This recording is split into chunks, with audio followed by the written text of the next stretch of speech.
possibility, but I do need to know from the state when they not intend on resting, but how long their videos are, because I can get some witnesses lined up for the defense case in chief.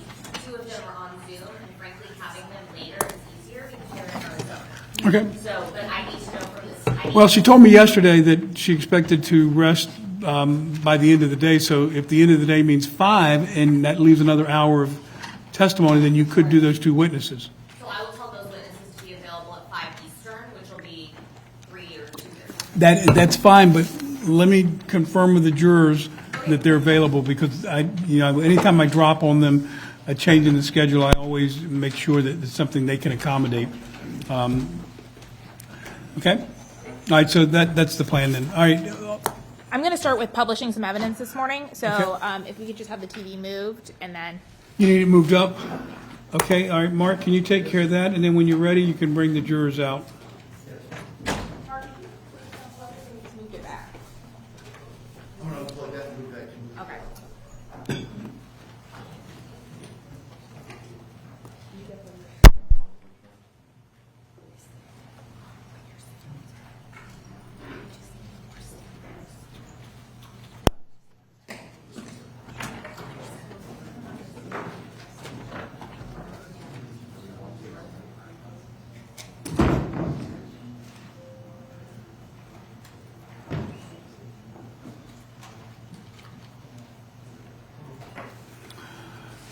All right, for any folks that are on Zoom for the court's morning docket, the morning docket has concluded. So if you were here for an 8:30 hearing, your matter has now been concluded, so you can go ahead and sign off. If you're here for the trial in State versus Ferriter, you can remain logged in. But otherwise, if you're here for the morning hearings, you can go ahead and sign off.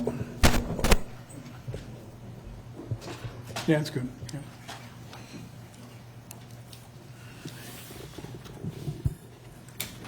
Yeah, Kent is, so totally everything that is learned, he's whacked.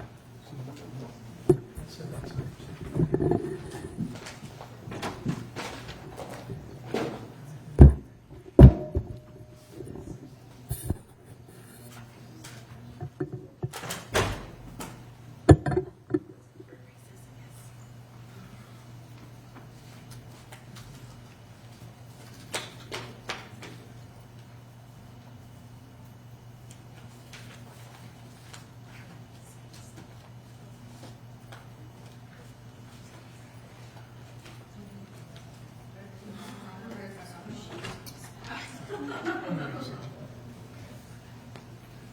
All right, so all sides ready to proceed? All right, Mark, you may bring the jurors out and we can get started.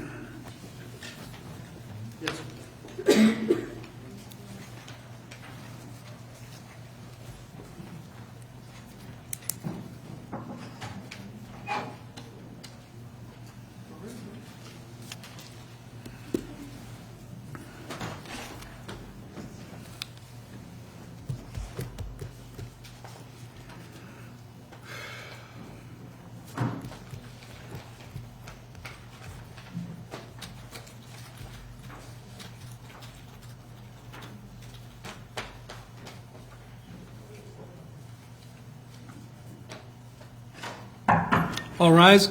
jury hearing.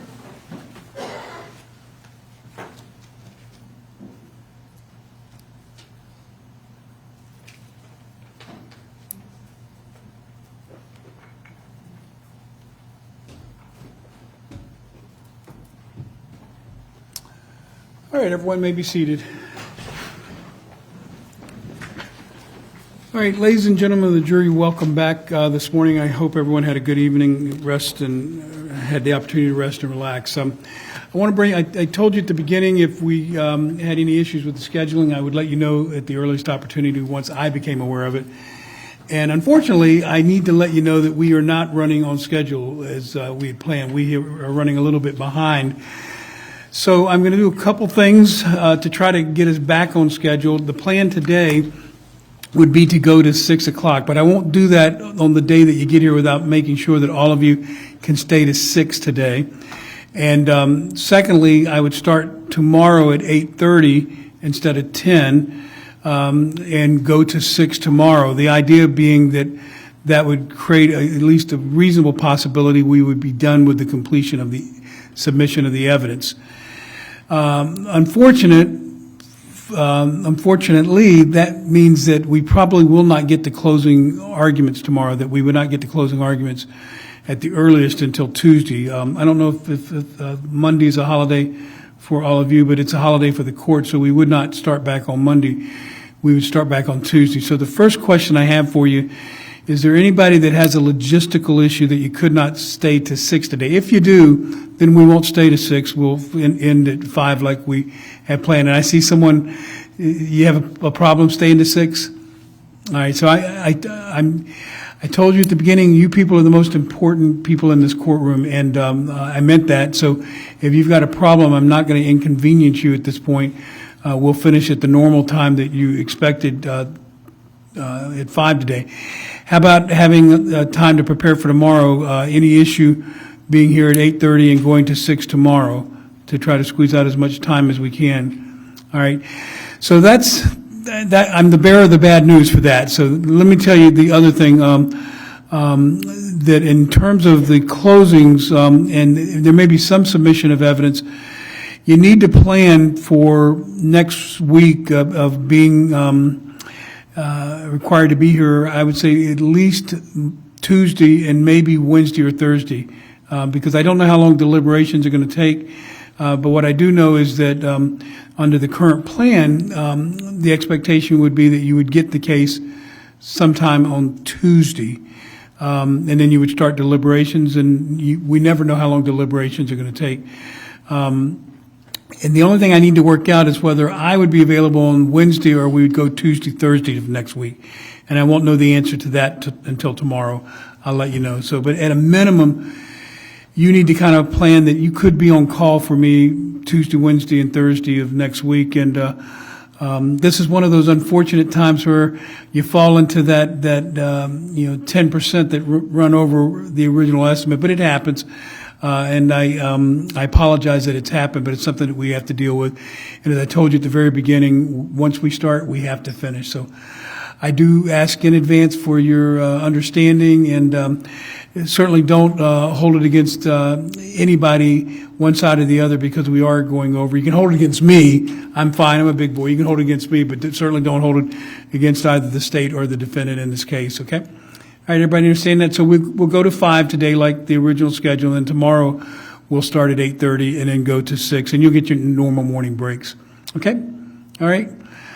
I know I'm not seeing any smile. Well, I am seeing one smile, so I appreciate that.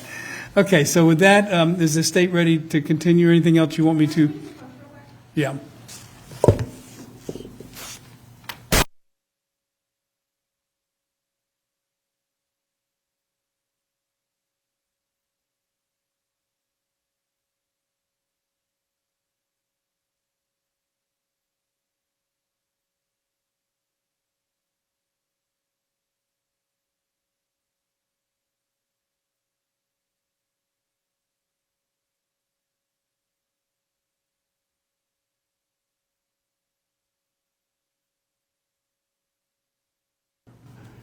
All right, so it was brought to my attention. I'm aware that one of our jurors has the flight leaving. When is the flight?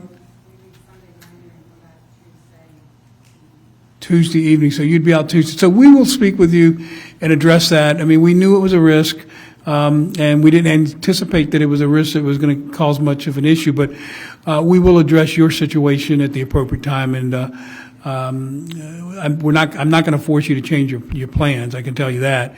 It may alter how I handle coming back, but we'll deal with that. So don't fret or worry about that situation, okay? Unless you can tell me that your plans could be changed, and if you tell me that and it's not a big deal, then I would consider. But I'm not putting pressure on you to do that. Okay, so why don't you check on that and you'll let me know, and then at the appropriate time, we'll figure out what to do with your situation, okay? All right. Thank you for raising that with me, Ms. Coakley, because I was aware that was one issue we were going to have to deal with. All right, so at this point, all sides ready to continue with the trial this morning? Yes, Your Honor. All right, Ms. Murad, Mr. Wahid, you ready? Yes, sir. All right, who's going to, Your Honor, at this point, we're just going to be publishing State's Exhibit 17. Okay, all right, so the state is publishing Exhibit 17. This is a document that's already in evidence, and you're very familiar now with the publishing process. It's the process by which they display to you the items that have been put in the evidence. So Judge, before they do that, can I publish Events 4 and 7? Yes, right now. any objection to that? All right, that'll be fine, Mr. Wade. And just to clarify, Mr. Wade, these are Exhibits 4 and 7 that were entered during the cross-examination of FF. FF. Yeah.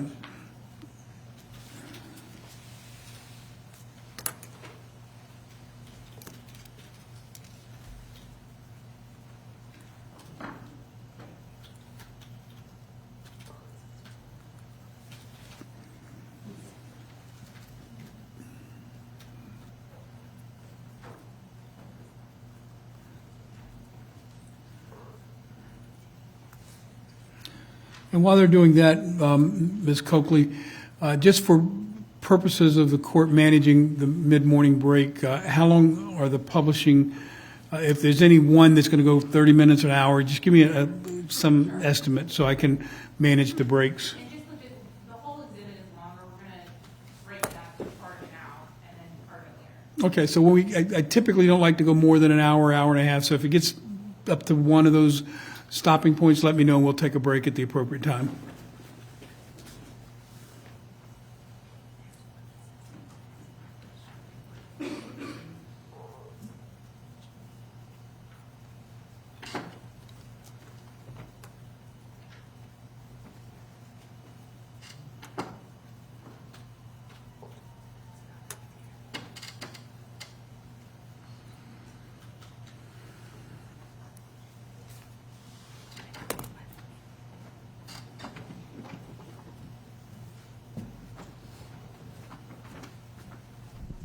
That's fine.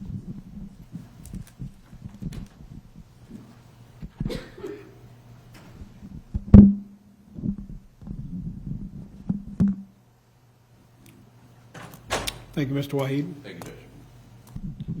And Your Honor, just for record purposes, every video that we begin, I will be reading off the date for that video so it can be identified. So that the record's clear? Yes. All right, I'll look to you to attend to that. Okay, Your Honor. All right. So right now, the state will be publishing State's Exhibit 17, specifically January 6th, 2022. And, okay, so jurors able to, the TV's close enough, you're able to see everything fine? All right. You may proceed.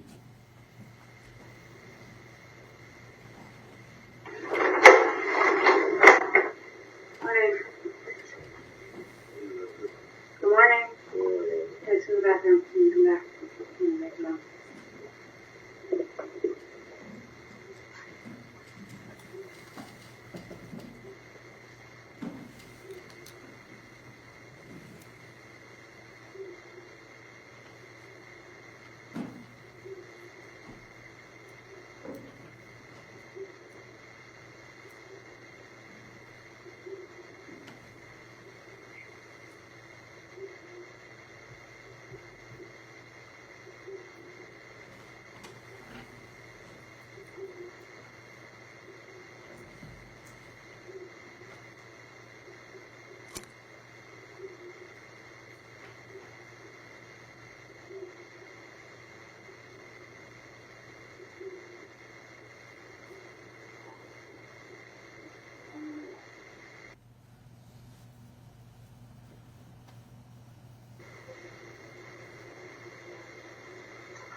Too close, let's go.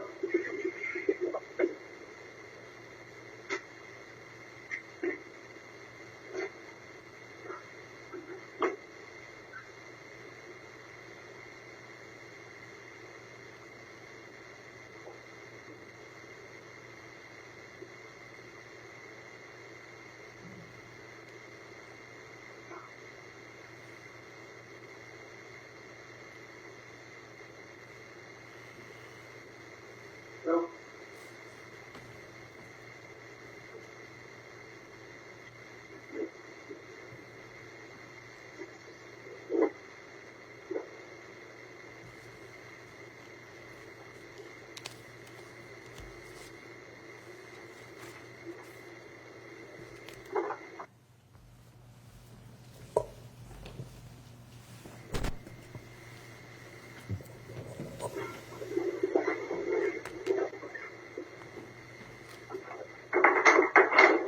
Ready?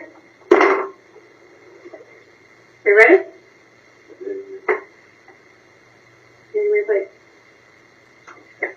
Do we turn up your air during the day? We don't?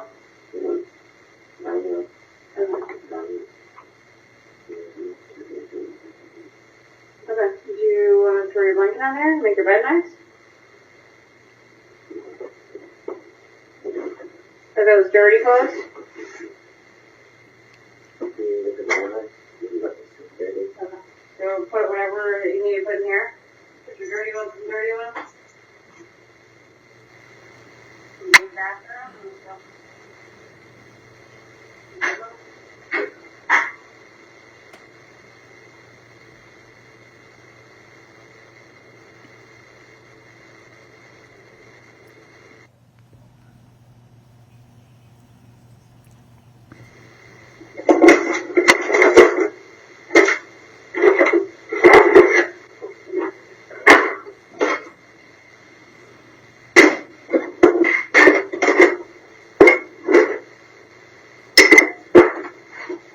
Yeah. So this needs to be right here. Got it? Yep. Okay. Do back a little bit. Let's go, yeah, let's go, man. I'm thinking you, okay.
Suppose you're doing homework on here, huh? The whole time, the last couple hours?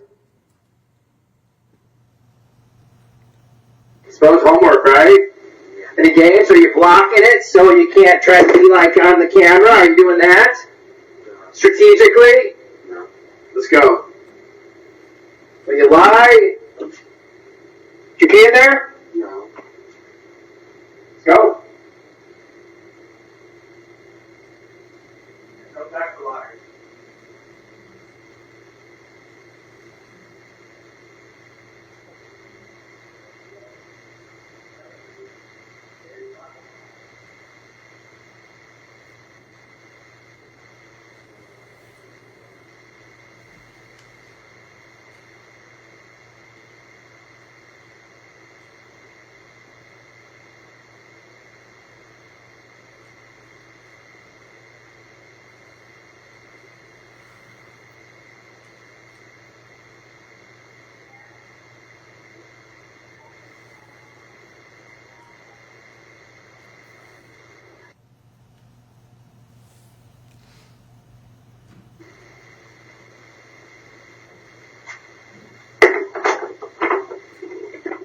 This stuff's out of here.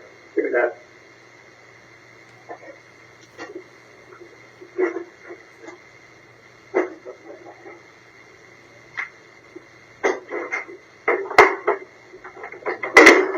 Sorry. Cam, put that on pause, please.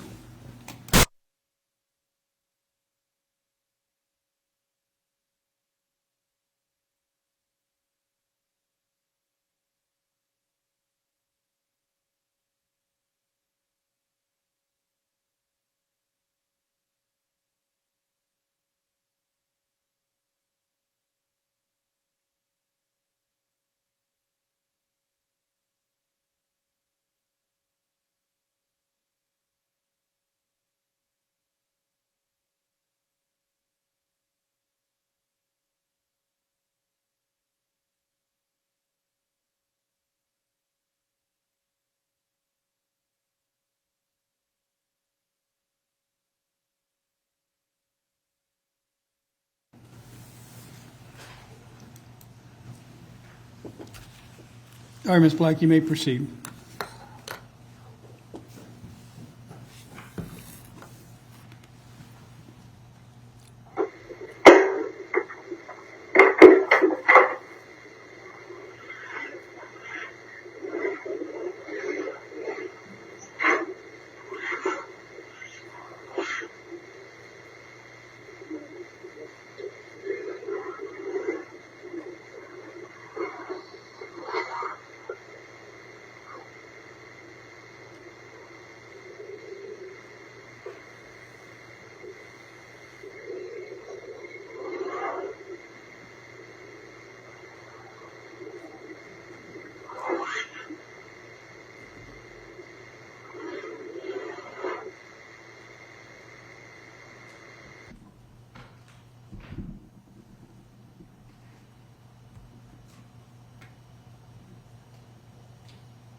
Now publishing January 7th, 2022.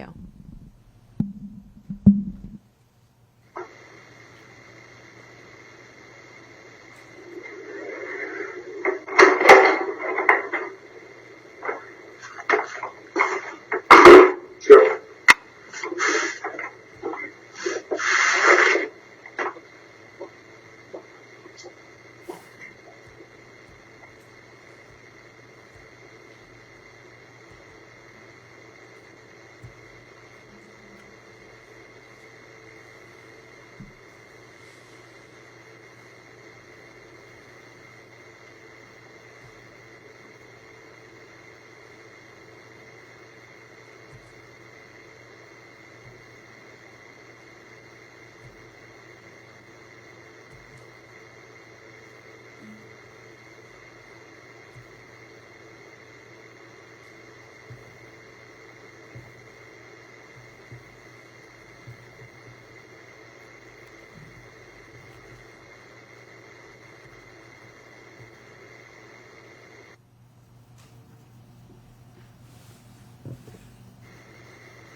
Where's your food? Give me your food.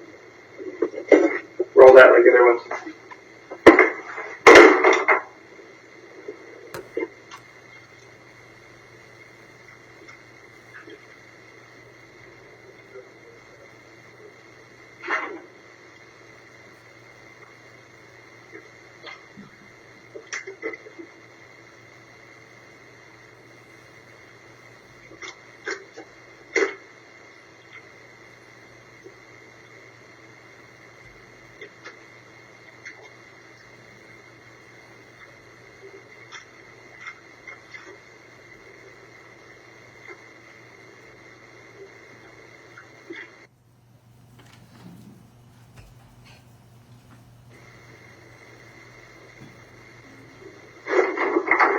Alright, put your stuff together.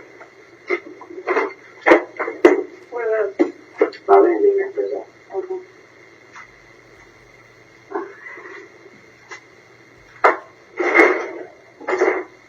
You got your stuff?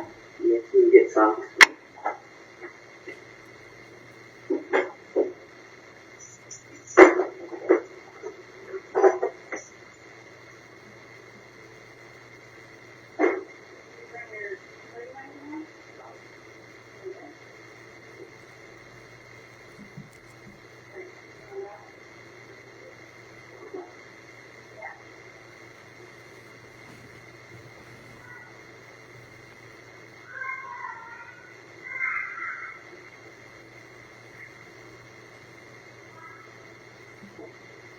Say hi.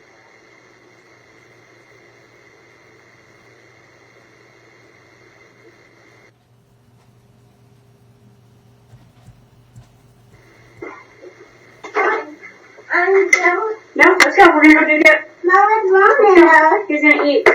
Yeah, thank you. Let's go. Go. Go, go, go, no. Let's go. Let's go. Go. Come on, Andrew, go.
Go put that away, bring your dishes in the bathroom.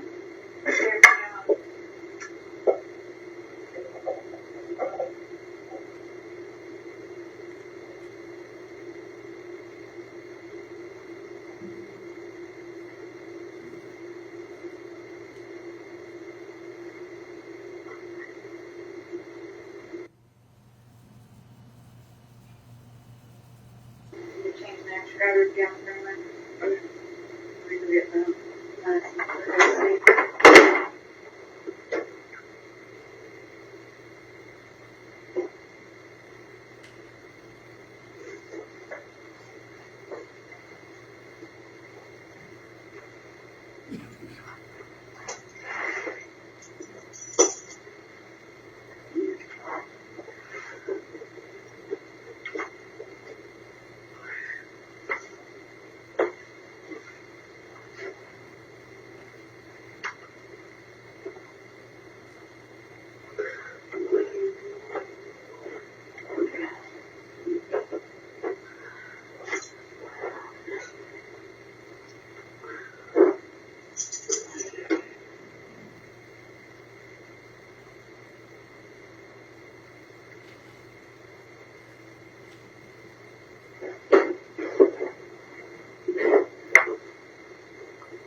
Very soft.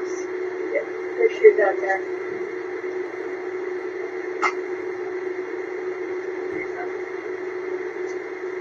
I should start making a bed over there, okay? Okay. Good night.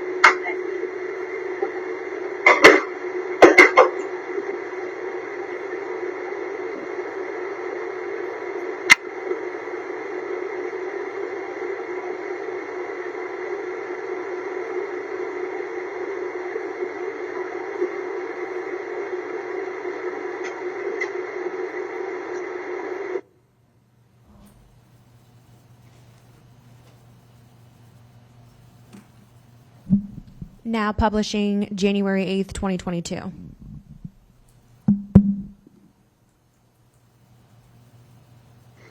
Attorney? No, still Rebecca. We'll plug that in for you.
Get ready for you. Father's coming right now. Here they come. Here they come. Congratulations.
What are you doing?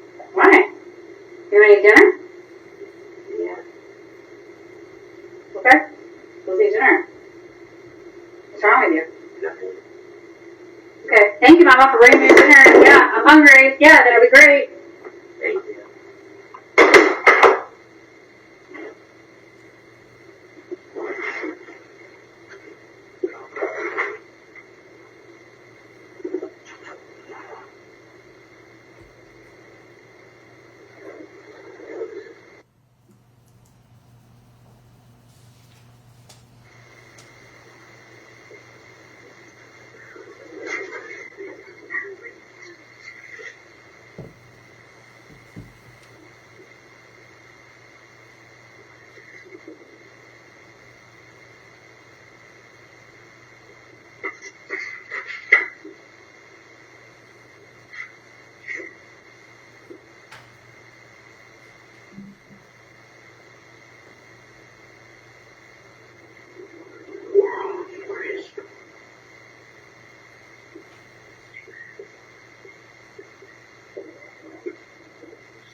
3:30?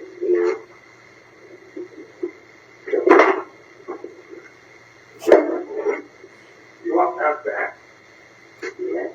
Back and forth. Yeah. What? Yeah. Good night.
Now publishing January 9th, 2022.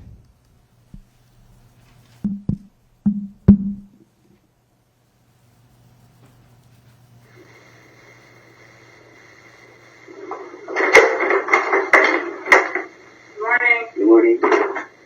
Here, here's your food, and you grab some clothes for sure to make your bed. And I think that's the bathroom right now. Some paper clothes.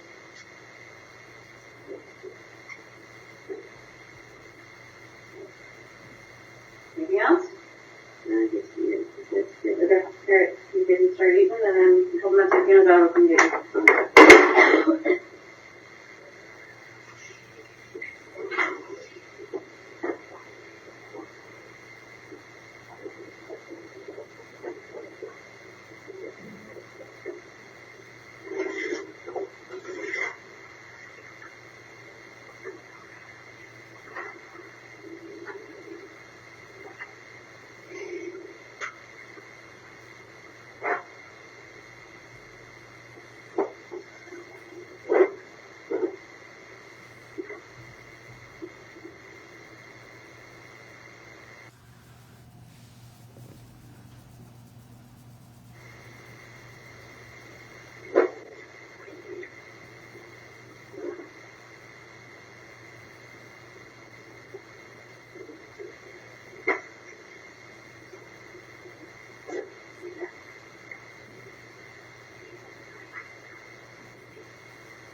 Cars, you're gonna have no cars for that time.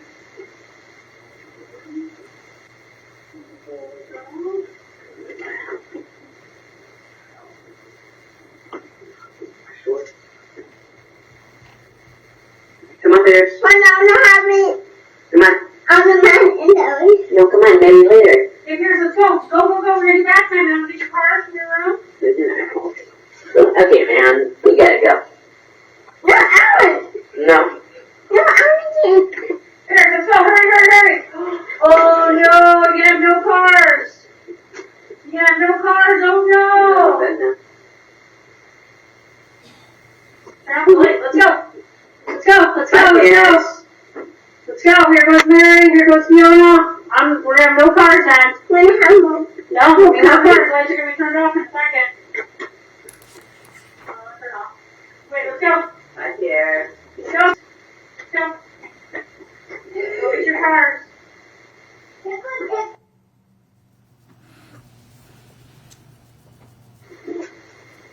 you're gonna sit here, I want to see the screen from the camera. Don't block it. Don't try to be tricky. Okay. You need a chair? Yes.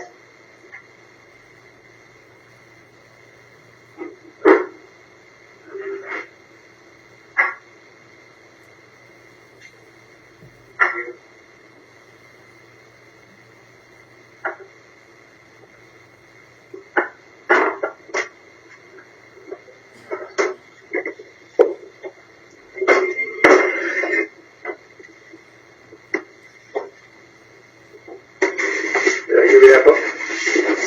Yeah. It's good? Mm-hmm.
them? No, I have to just. You have to watch it? No, I have to like move the things. Straight.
No, no.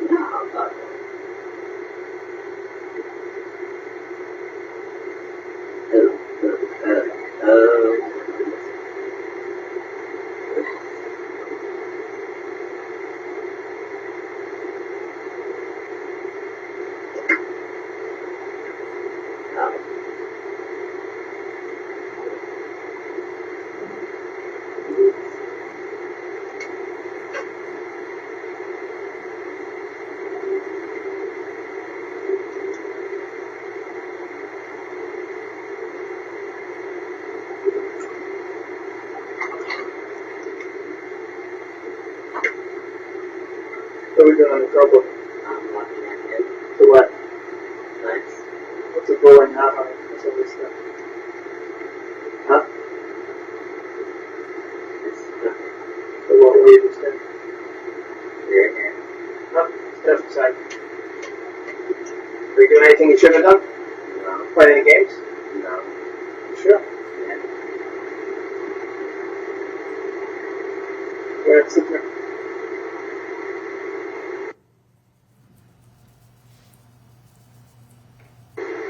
Who put the air on? Mama did. Sit right here. Sure? Yeah. You tell me now.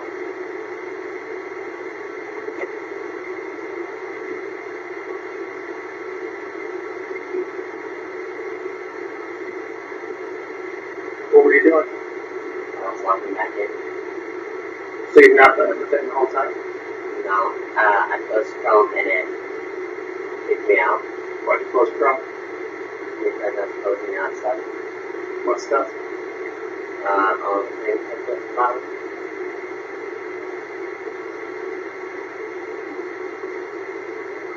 You can waste my time, but I have to search stuff. I'll find it, school will find it, or I'll eventually spend time to find it, but I don't want to waste my time searching what you've already been doing. Have you been doing anything you shouldn't have done? No.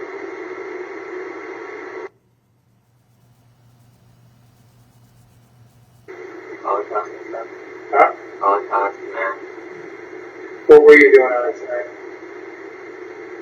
No, it's personal. Documentation. You're supposed to do that? Well, it's allowed. Everyone can have it. I think it's loud. It's allowed. Allowed. It's not restricted. Okay.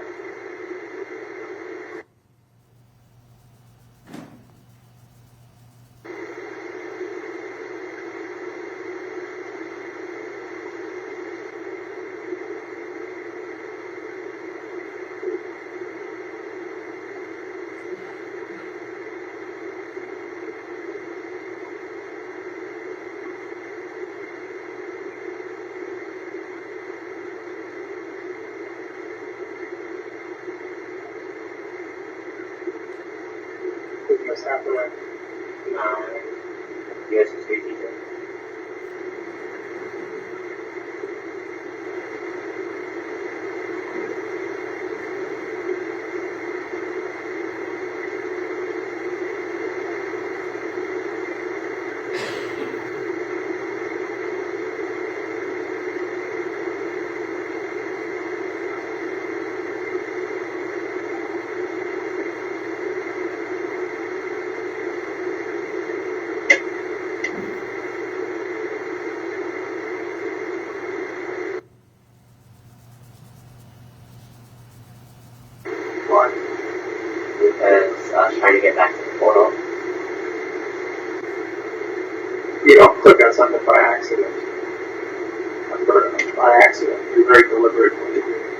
So what I can do is bring this to your IT people tomorrow at school, because it says suspicious activity reporting app. I'll let them know that something's happening there with this. Should I do that? No, that I pressed, when you go to the new tab, I pressed SPBC bookmarks at the top, and it led me there. And then I realized the wrong thing, so I clicked on the other one, the portal.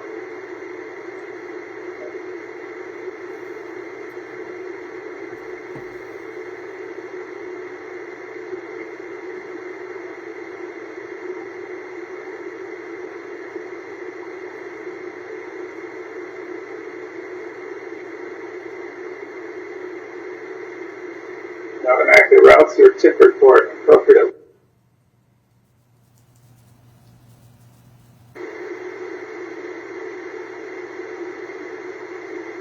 Face this way.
There.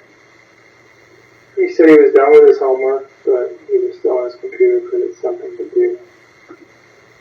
What were you searching? This customization thing. What? Customization thing. You're supposed to be doing that on your Chromebook? Restricted, does that mean you should take $10? No. Right. So you finished all your homework? Yeah, I think so. Okay, alright, take the Chromebook then. Take it.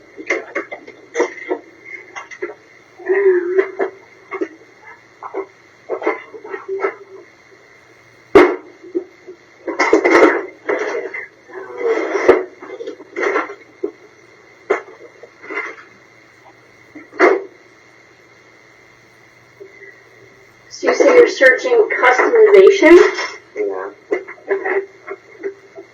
Why don't you go to the bathroom real quick? I'll walk with it.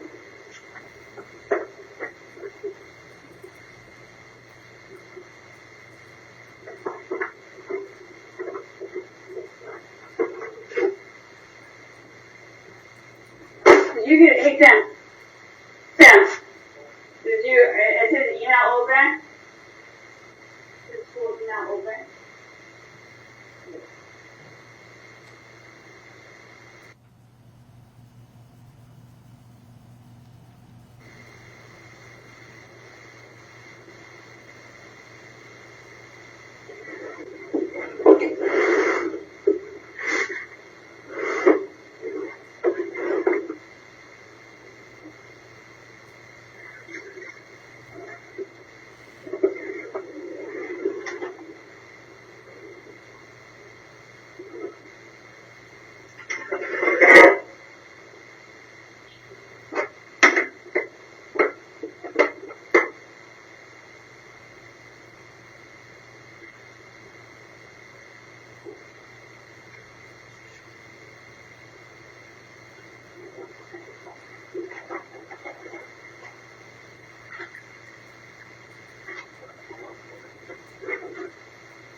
Anything else, Jordan?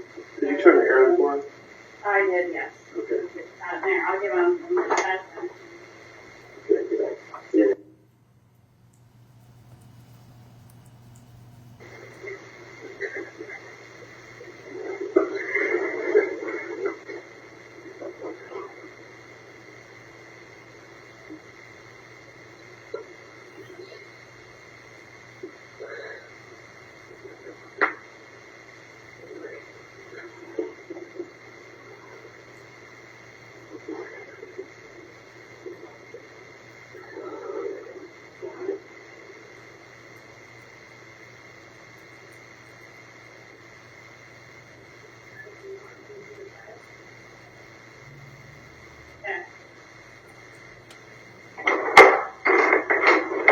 There you go.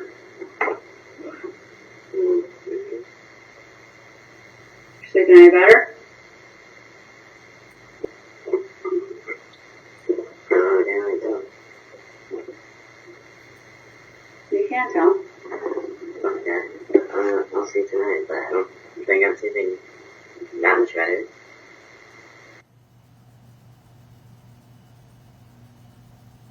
Right? Yeah. Good. That's a lesson, right? Yeah. Alright, good night.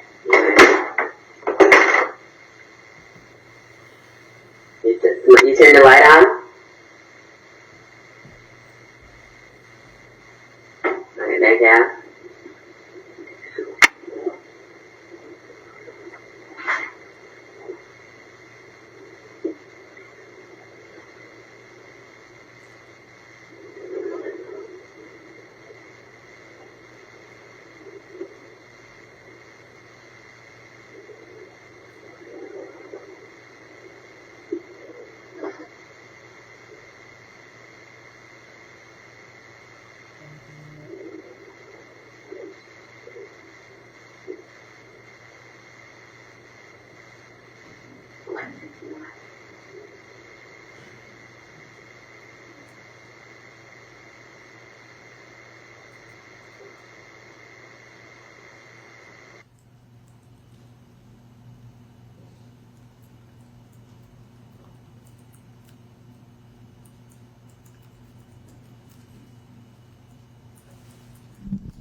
Now publishing January 10th, 2022.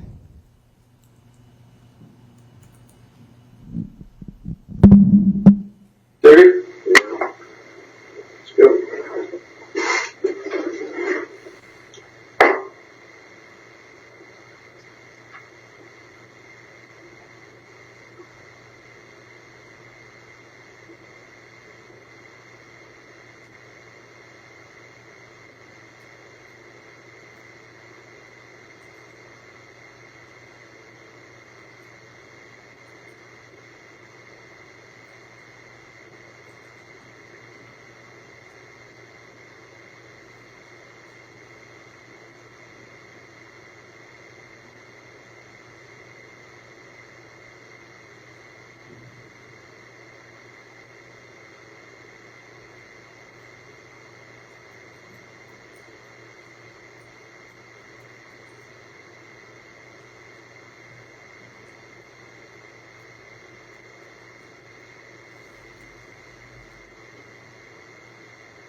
make your bed.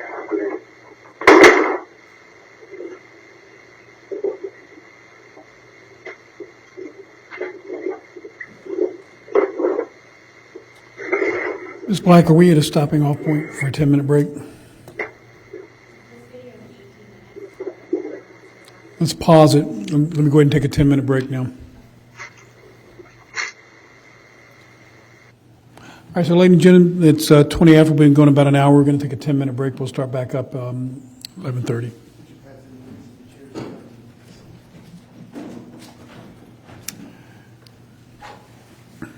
All right, everyone may be seated. Court will be in recess until 11:30. You may be seated.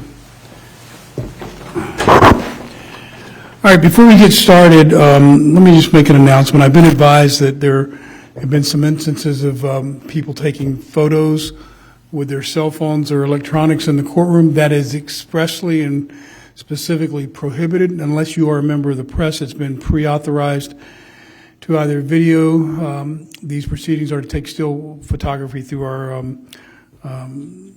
publicity coordinator. Anybody else is not authorized to be using their electronics in the courtroom unless you are an attorney or involved in either the state's legal team or the defense's legal team. Anybody else should turn your electronics off at this point, because I can't have anybody violating the rules and taking photographs or audio recordings of these proceedings when they've already been expressly advised prior to this that they shouldn't be doing that. So that's the court's ruling. Unless you, again, are a member of the either state or the defense legal team or an attorney or a member of the press that's already been pre-authorized to take video or still photographs, everyone else should have your electronics turned off at this point. Ms. Black, are you ready to proceed? Yes, Your Honor, I did want to address one issue when we were at sidebar about the timing on the videos. It came to my attention that the timing is in the UTC time. So in the later hours, when it's 5 o'clock, 6 o'clock, 7 o'clock, or 8 o'clock, it converts because it's 5 hours ahead. So it's still correct? Yes. So you'll deal with that in closing arguments and explain it if that's something that needs to be explained. But you concur with that explanation, Mr. Waheed? I do know that that's the explanation, but You don't. I don't know that the state would, yes, I agree with that. Okay, all right. So if that's something that either side wants to address in closing arguments, you can do it. It doesn't sound to me like it's a problem with the evidence per se, and it's not even a problem that it's not representing what it purports to represent. It sounds like to me now you just have to explain to them that it's the UTC time. All right, so all sides ready to continue? Yeah, just so you recognize, it shows UTC and Eastern time. It shows both on the screen. All right, and for those individuals that just walked in prior to my last announcement, you're supposed to, I made an announcement that unless you're an attorney, member of the press, or a member of either the state or the defense's legal team, all electronics are to be turned off at this point because I've been advised of instances of people taking photographs with their phones. And so because of that, I'm going to now have to invoke the rule that nobody have their electronics on except for the people that I've authorized. All right, so with that, everybody ready for the jury to be brought back out? All right, Mark, you may bring them out.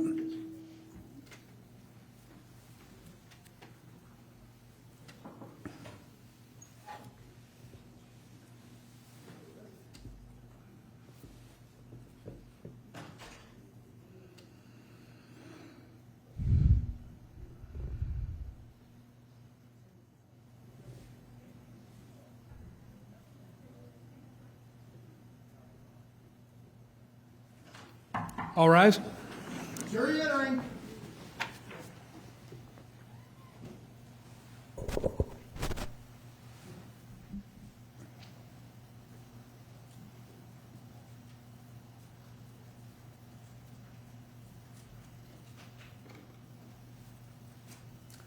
All right, everyone may be seated. Ms. Black, you may proceed with the continued publishing. And just for the record, the state is still publishing State's Exhibit 17, and we are on January 10th, 2022. And Ms. Black, just let them know about the UTC time. I think now's an appropriate time to let them know so they can process it contemporaneous to seeing it. So before every snapshot, there is what's the UTC time, which is 5 hours ahead of what the Eastern time is. So on the bottom, you will see the Eastern time, and then on top, you may see that it may be ahead a day, but that's just because of the timing. This is the time zone. This is still the same day. Okay, all right, you may continue then.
So try to get your socks, get your clothes.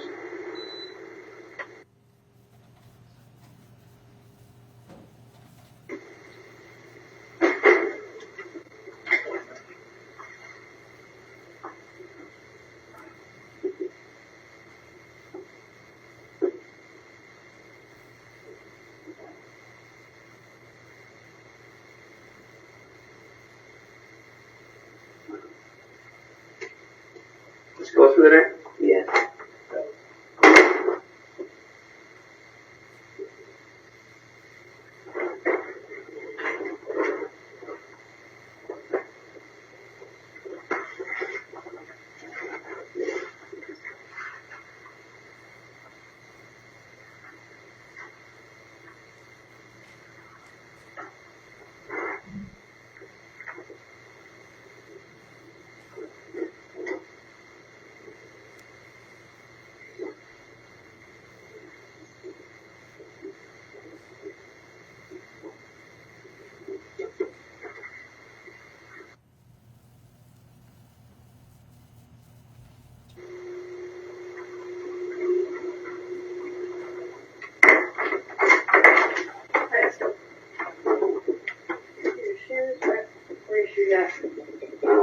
Over there. You're doing work in here, so you can't go in there. So just grab your stuff and go out in the car.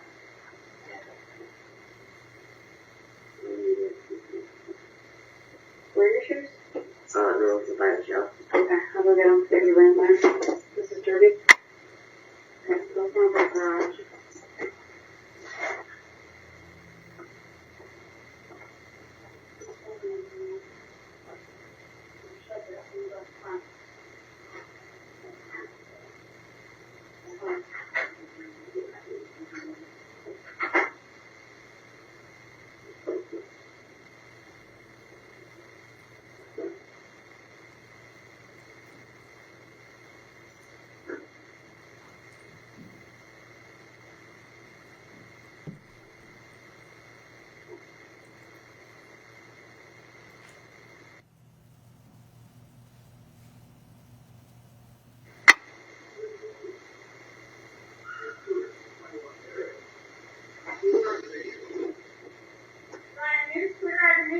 In my car? Yeah, let's go this way. I'll come with you. I'm gonna just get Mary and I'll be right there. Okay. I'm gonna get Mary, okay? I'll come with you.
You put that on pause, Ms. Black? Let me have counsel approach, please.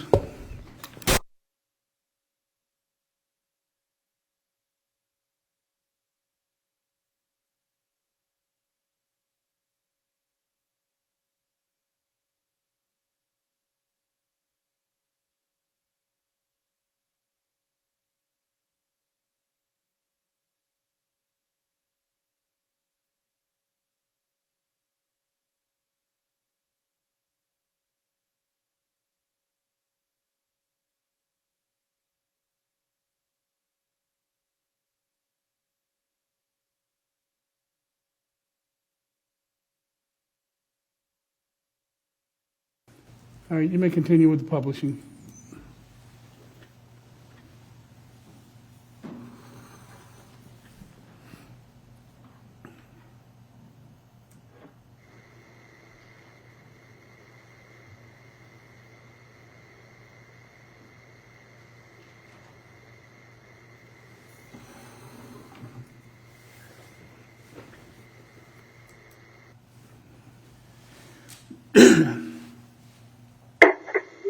You want to take this thing to the next level? Let's do it. Let's do it in Florida too. Let's do it in Florida too. Let's go.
Your pajamas. Here's the stuff you can do. Go to pajamas. Do you hear me? What are you doing? Why can't you talk?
Yeah.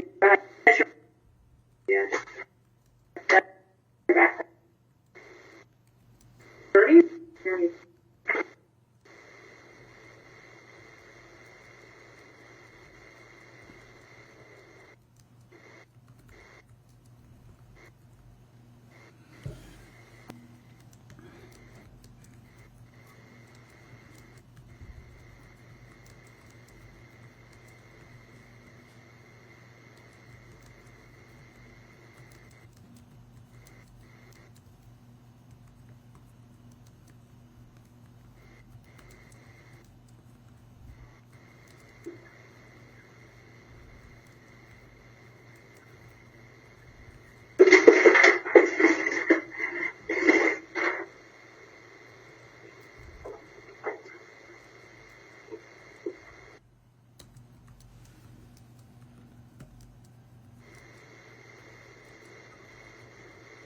You're still using those wipes for your face? I don't know where they are. Good night.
This time that concludes January 10th.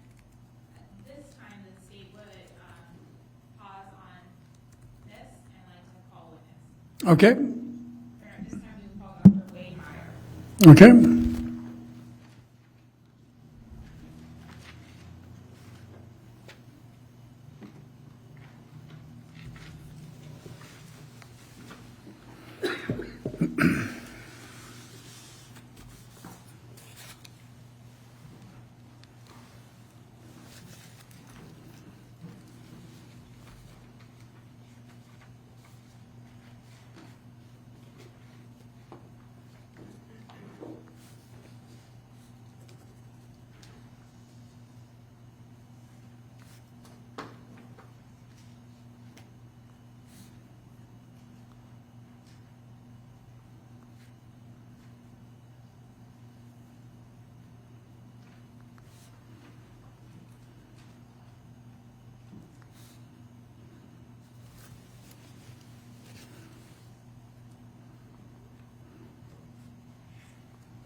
Do you swear or affirm that the evidence you're about to give will be the truth, the whole truth, and nothing but the truth? Yes.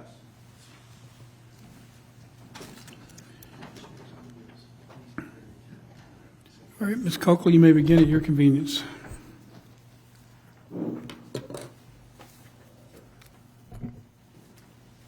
Morning. Could you please introduce yourself to the jury? Yes, my name is Wade Cooper Myers, MD. What's your occupation?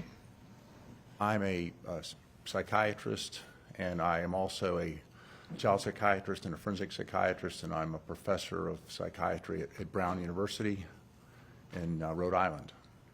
Now, you mentioned that you're a medical doctor. Yes. Take us a little bit through your educational background.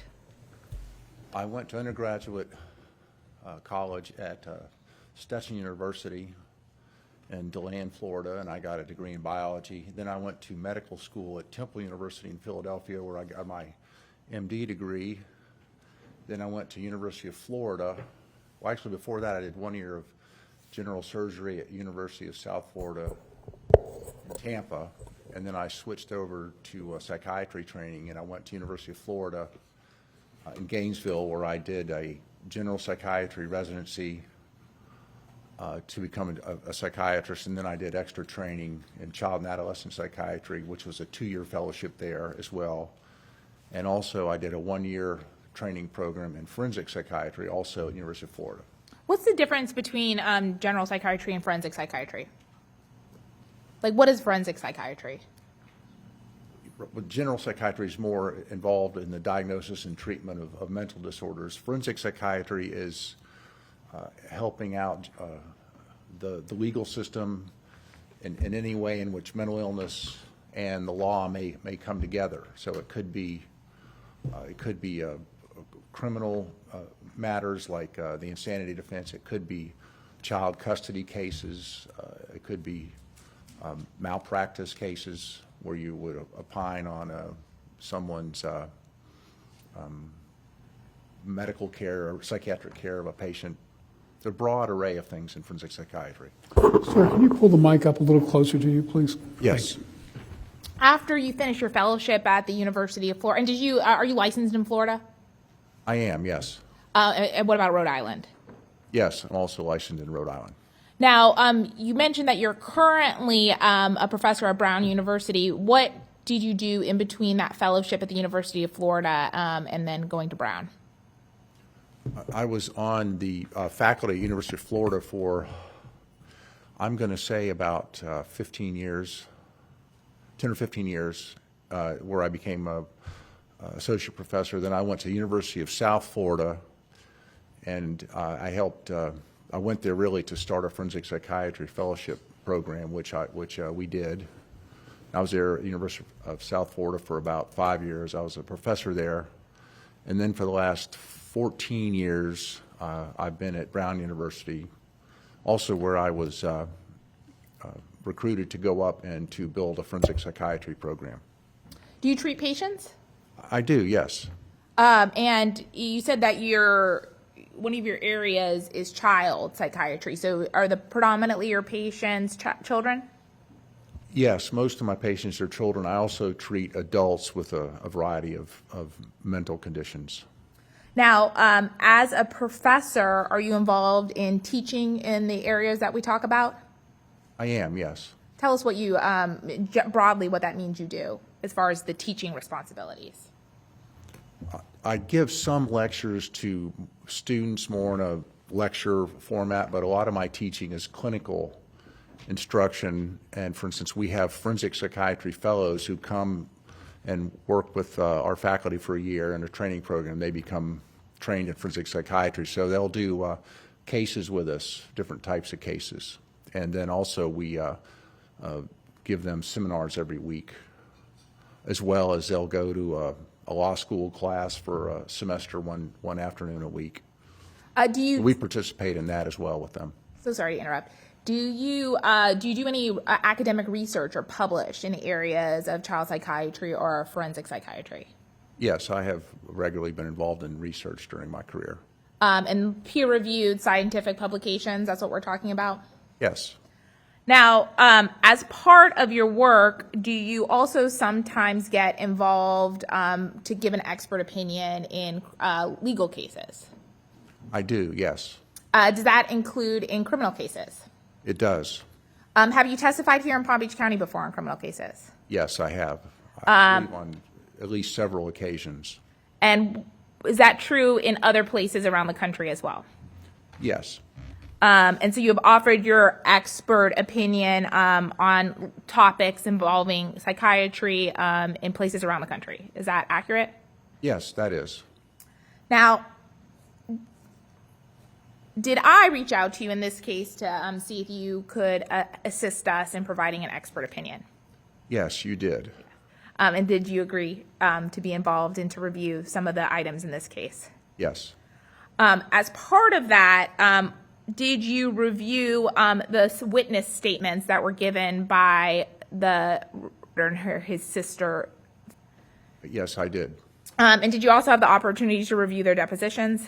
Yes. What about police reports? Did you have the opportunity to review some of the police reports and forensic evaluations done of the children in this case? I did. Did you also have the opportunity to review some of the videos that were captured from the Ring camera in this case? I did, yes. I believe I reviewed in the neighborhood of 40 videos. Now, did you also review some school records related to the child in this case, as well as some prior treatment records by other providers? Yes, I did.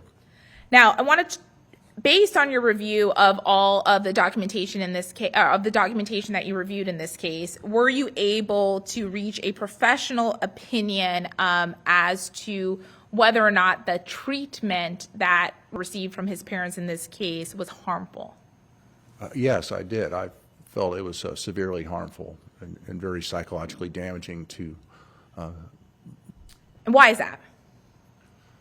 It was a long-standing pattern of harsh, cruel, and demeaning actions toward this child, as well as close to 3 years of essentially solitary confinement when he was not in school, as well as really sadistic punishments while he was locked away in the room.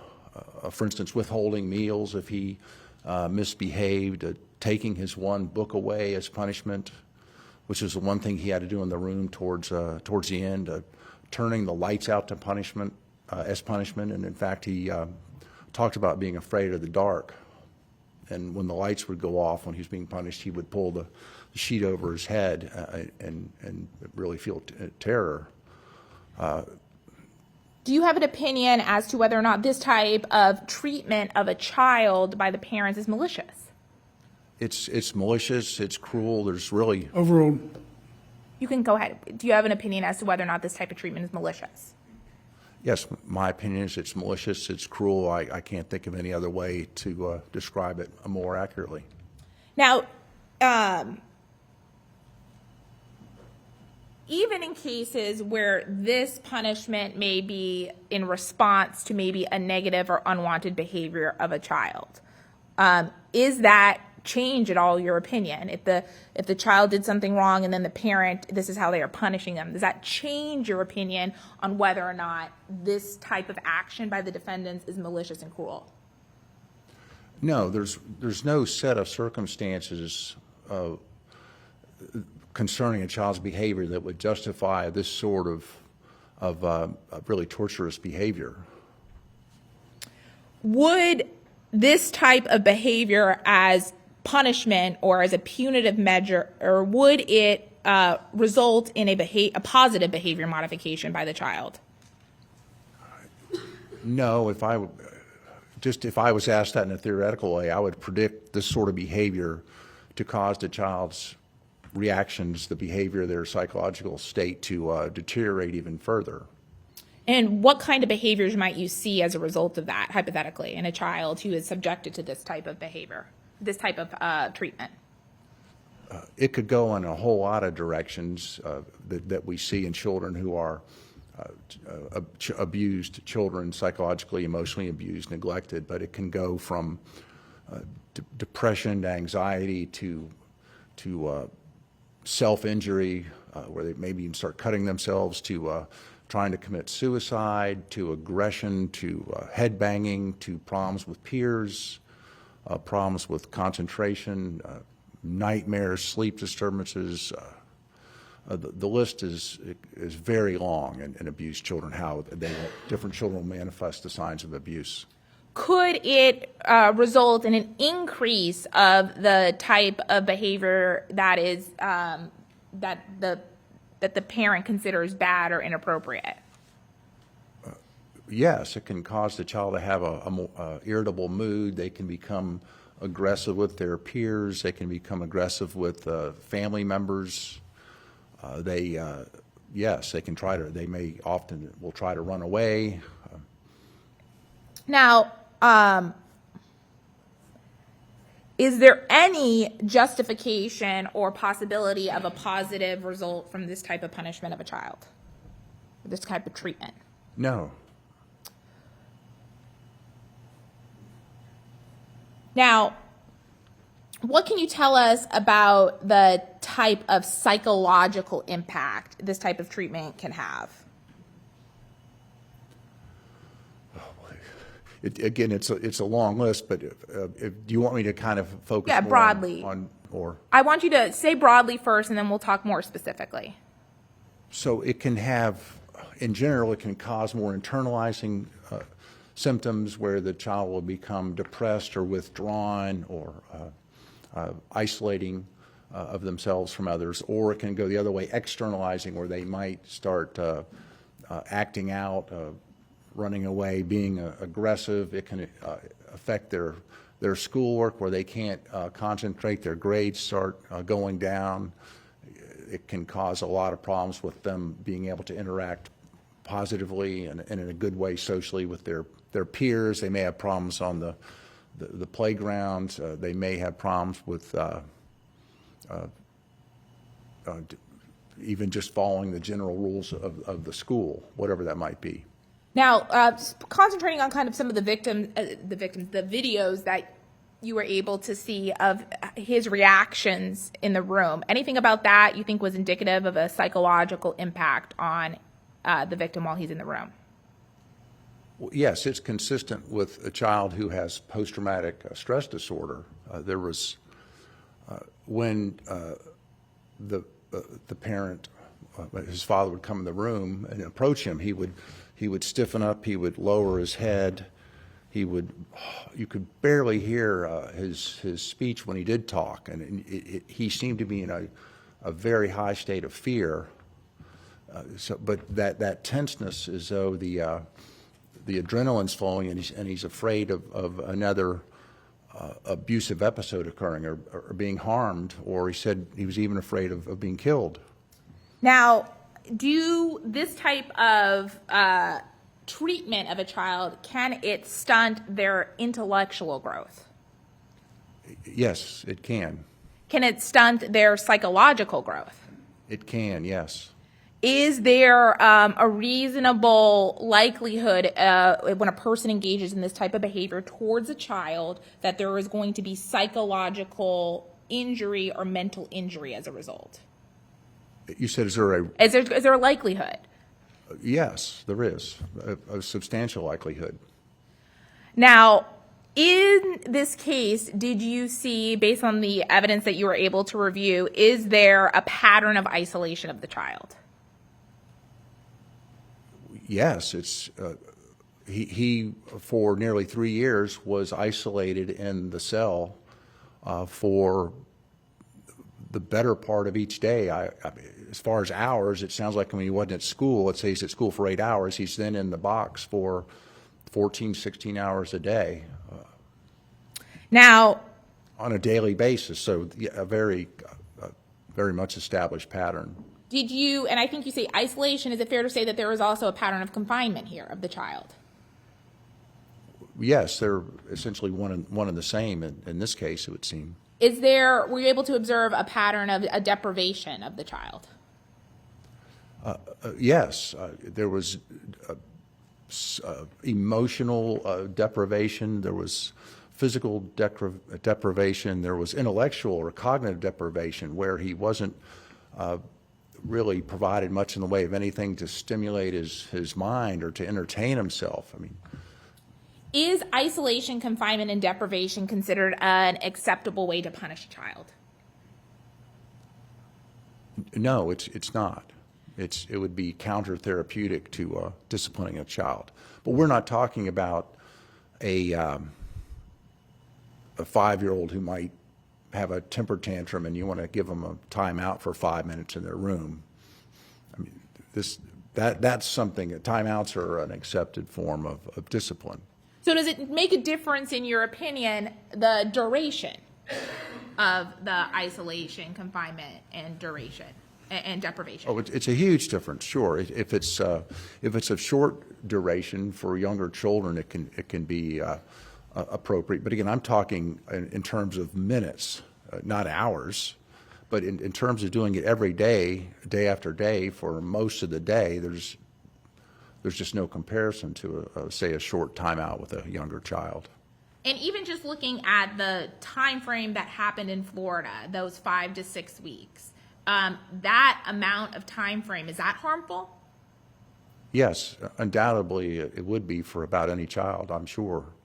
Now, would you consider, or would it be correct to characterize what the treatment that he was subjected to as solitary confinement?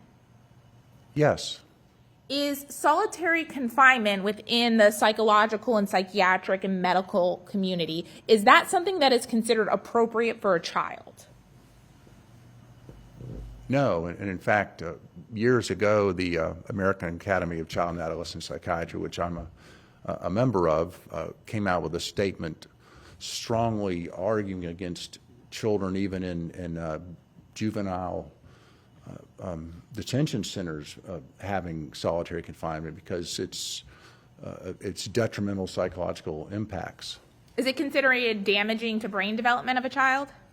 It is, yes. That's another aspect of it, is that it can cause literally changes to one's brain structure. Now, even within the setting of a criminal justice system where it might be part of a child subjected to that in the criminal justice system, is it acceptable for them to be in long-term solitary confinement? No, it is not. Even in those circumstances of a criminal justice system, is a child, when confined to a cell, given access to water and facilities to relieve themselves? Well, yes, it would be very different. There's a bed in the room, there's a toilet, there's a sink where they always have access to water, so they wouldn't be subject to a dehydration, for instance. There's officers where they can always call out to somebody if they need something. There's lighting. It would never be pitch black in a juvenile detention center. So they would not be subjected to that sort of sensory deprivation of being in a totally dark room for hours at a time. And they're served meals. There wouldn't be any holding back of meals as some sort of punishment for a child into the detention center.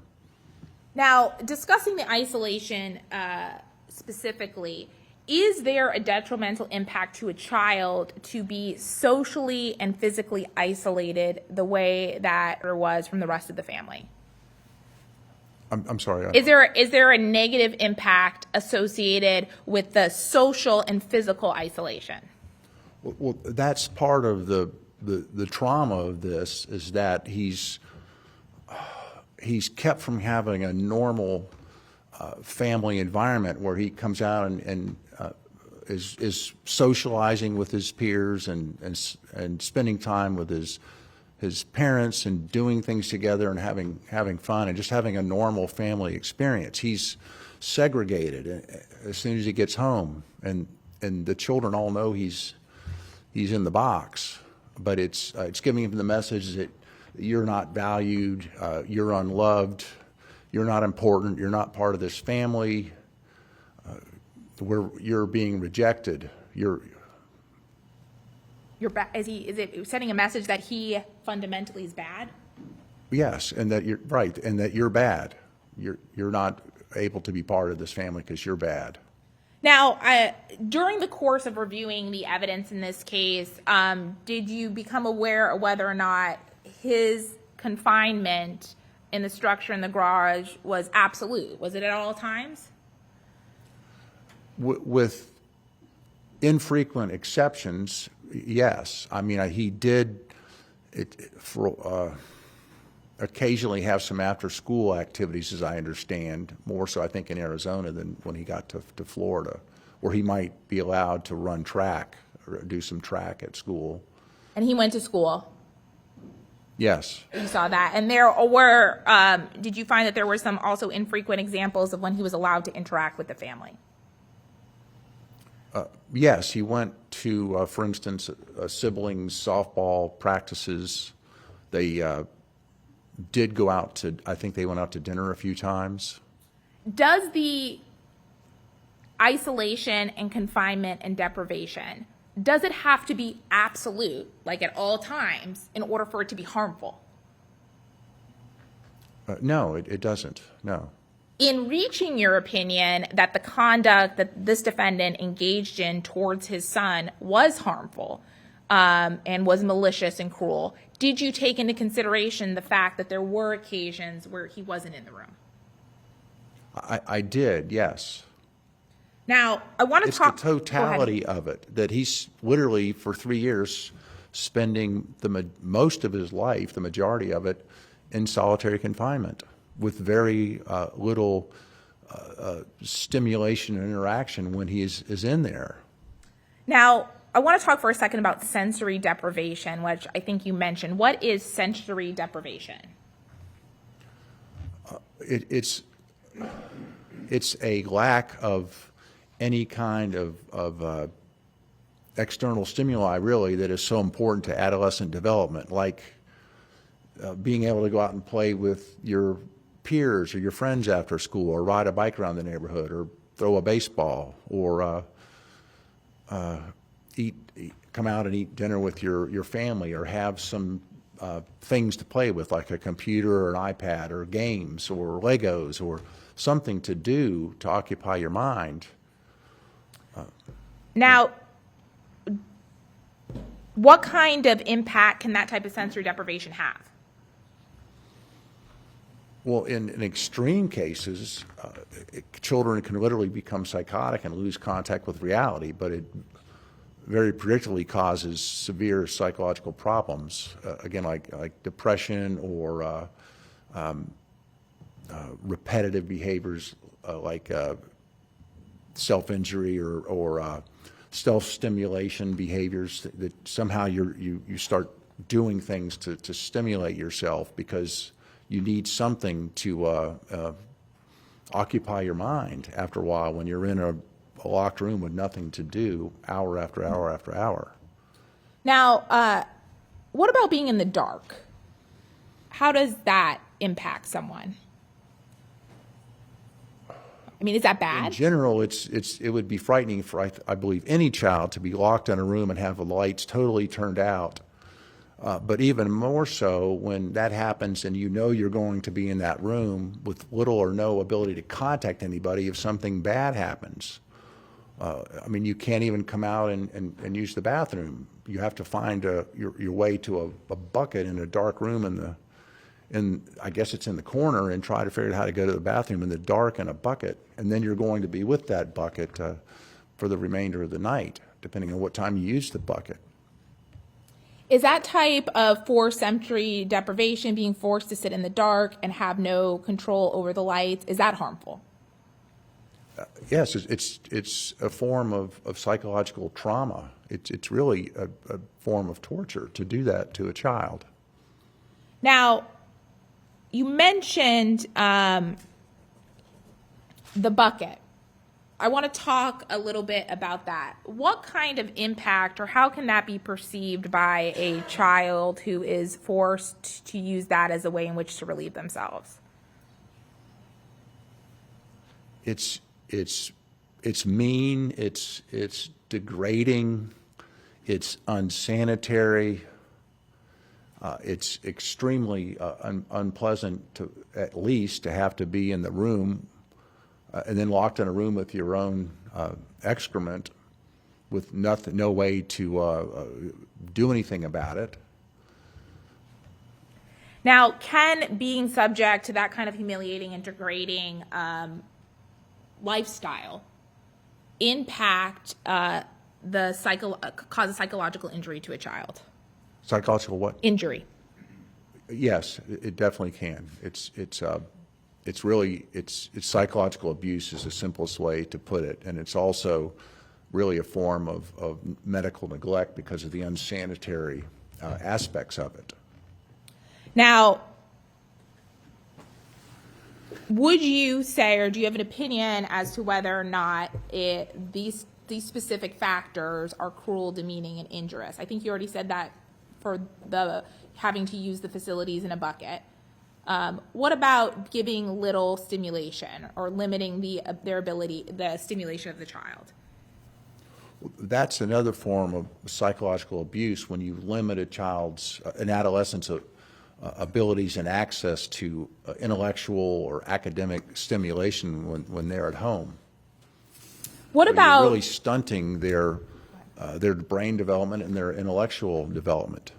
What about in situations, or what about when there is extreme control or lack of access to food, where their access to food or snacks is extremely limited or controlled by someone other than the child? So adolescence is a time when you're supposed to be developing increasing independence and increasing ability to take care of yourselves, including food choices and learning to feed yourself and prepare foods. And this is the opposite of what we see with who gets fed separate from the family, and he gets fed typically leftovers. He gets the same breakfast about every morning. It looks like a banana and a piece of bread with some peanut butter smeared on it. So it's really ongoing, another example of the psychological abuse. Ms. Coakley, before you proceed, let me have counsel sidebar.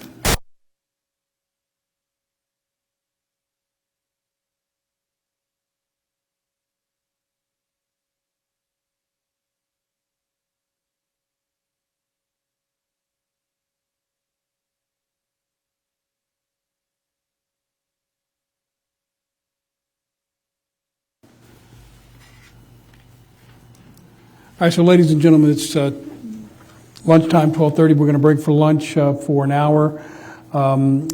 Be back outside the elevators at what time, Mark? 25 after? Is that sufficient for you?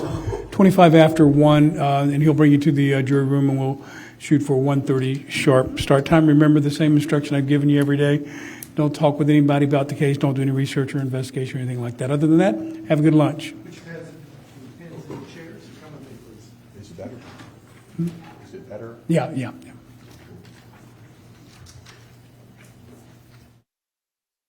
Good as time as any for you to give me a little bit better flavor of the potential Richardson issue that I'm going to have to address. Yeah, I don't even know frankly fully what she sent yet, because I have that. So you need some time to look at it and then give me a more coherent explanation as to what you think you want to do.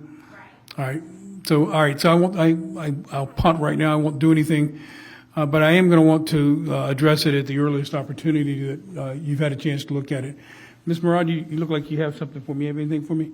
Oh, I can just explain what it is, but I can wait. Okay. Yeah. Let Ms. Coakley take a moment to look at it, and all I really need to know for scheduling purposes is there's something I'm going to have to address and rule on. So as soon as you folks come to that determination, let me know, and then I'll do what I have to do as far as scheduling. All right, so we'll be in recess until 1:30.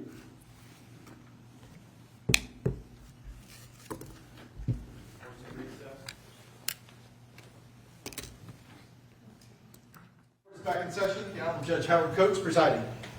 All right, good afternoon, everyone. You may be seated.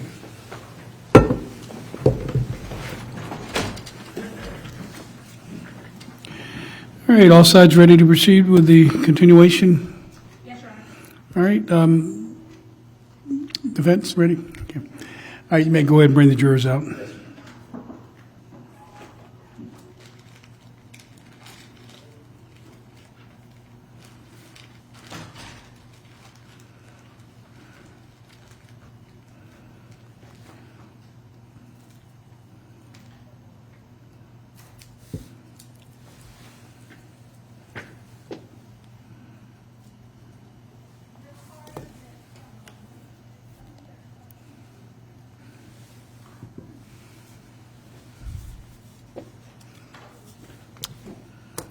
All rise.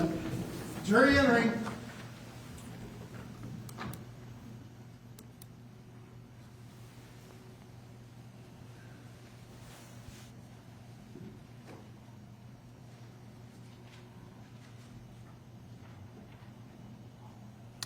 All All right, everyone may be seated.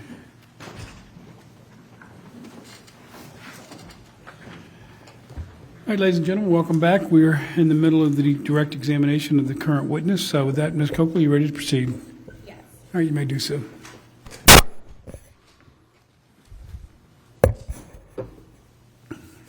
Now, I want to talk for a second about the impacts that harsh, cruel, demeaning, and injurious treatment of a child can have. Can that have an impact on the child's view of morality? Yes, it would be an important part of how they learn to be moral, responsible human beings. Really, is a big part of that is modeled by your parents. So the modeling he got was certainly had some serious moral problems, in that it's giving him various messages like violence is okay and isolating people is okay, and withholding food is okay, and being choked is okay. Those sort of things. These are the most important role models in your life, or your parents. Can that create a distorted view of what is morally appropriate behavior? Very much so, yes. After months or years of this, it becomes normal to the child, despite how pathological or abnormal it is. They begin to see this as just normal, a normal part of life. Now, can that distortion of appropriateness also extend to the child's view of themselves? Yes, it can. And one of the ways it might do that is that the child internalizes being treated like this and sees themselves as the bad, responsible one. With they have the moral problems. It's their fault that this is happening, clearly, because it keeps happening to them. They think it must be in some way my fault. Even in situations where there's kind of like pervasive, ongoing abuse or trauma inflicted by a parent caregiver, can a child who is subject to that still have affection for the abuser? Yes, that's very common. Why does that occur? Or how does that occur, especially in a situation like this? Some of it is it's built into children that if you provide them care and you take care of them and give them a place to live and feed them and get them to school, that sort of thing, the attachment system does kick in and they connect to that person. They form a bond. So a child can come away from an abusive situation and still have affection or allegiance to the abuser. Yeah, that's very, very typical. Now, I want to talk for a second about stealing as something that it can occur within is that something, a behavior that can result in children that have been subject to abuse or neglect? Yes, you're stealing, you're talking about. Stealing, yes, yeah. And particularly in this case, kids who've had that early psychosocial deprivation and really lack of adequate parenting in their first couple of years of life, or a year and a half in his case. Is it when a child is exhibiting that type of behavior, especially when there's a known history of some kind of neglect or abuse, is it therapeutic or appropriate treatment to address that behavior to deprive the child of access to some of the items? You mean which items? Like if a child is stealing food or candy, if that is something that occurs and that's something that's been noticed, in order to address that behavior, therapeutically, what would be the appropriate way to address it? Well, to try to talk to them about it and try to understand and explore their feelings about why this behavior is continuing, and then help them gain insight into the fact that you did have a very difficult early childhood, and kids like that will have this urge to keep hoarding and taking food, because in the back of their brain and at an instinctual survival level, they're thinking, I've got to keep getting food and hoard it, because at any point I could start going hungry again and there'll be nothing to eat. So to help them gain insight and to then give them interventions, that's too strong of a word, but then to give them regular snacks and reassure them they're always going to be able to get snacks if they start really feeling that anxiety or need to eat something. So not restrict it, but let them know it's always here and make that a reality. Not that you are going to have them eat 5 Big Macs a day, but you'd have to tailor what sort of meals and snacks you'd let them have. Can that type of hoarding and inclination and kind of compulsive to get food, can that occur even in children that are otherwise well fed and maybe not like starving? Who've had the previous trauma? Yes, definitely, yes. Now, is limiting or severely controlling a child's access to food and snacks and water, is that something that is a therapeutic treatment for this type of behavioral problem? It's counter-therapeutic. It goes against the treatment because you're teaching them it's true. Those very sort of primitive feelings you have that there's not enough to eat and food may not always be accessible, you're now keeping it a reality instead of helping them get over that insecurity. And so when you say it's counter-therapeutic, does that mean that it can make the behaviors actually worse? Yes. Overruled.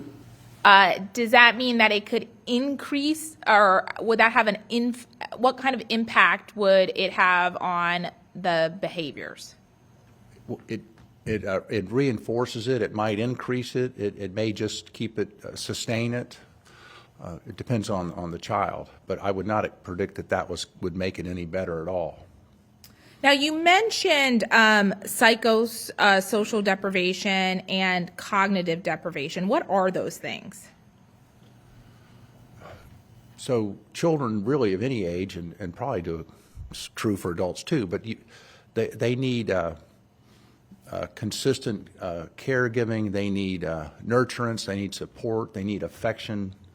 They need to be held or hugged. They need to be shown empathy so that they know that their needs are recognized and being met, so they can develop confidence and emotional security in themselves. So the pathological care would be really the opposite of those things. What do you mean that the pathological care? Well, the kind of parenting that you wouldn't want to see for a child who's come from this sort of early deprivation is care that wouldn't be supportive and consistent and nurturing and affectionate.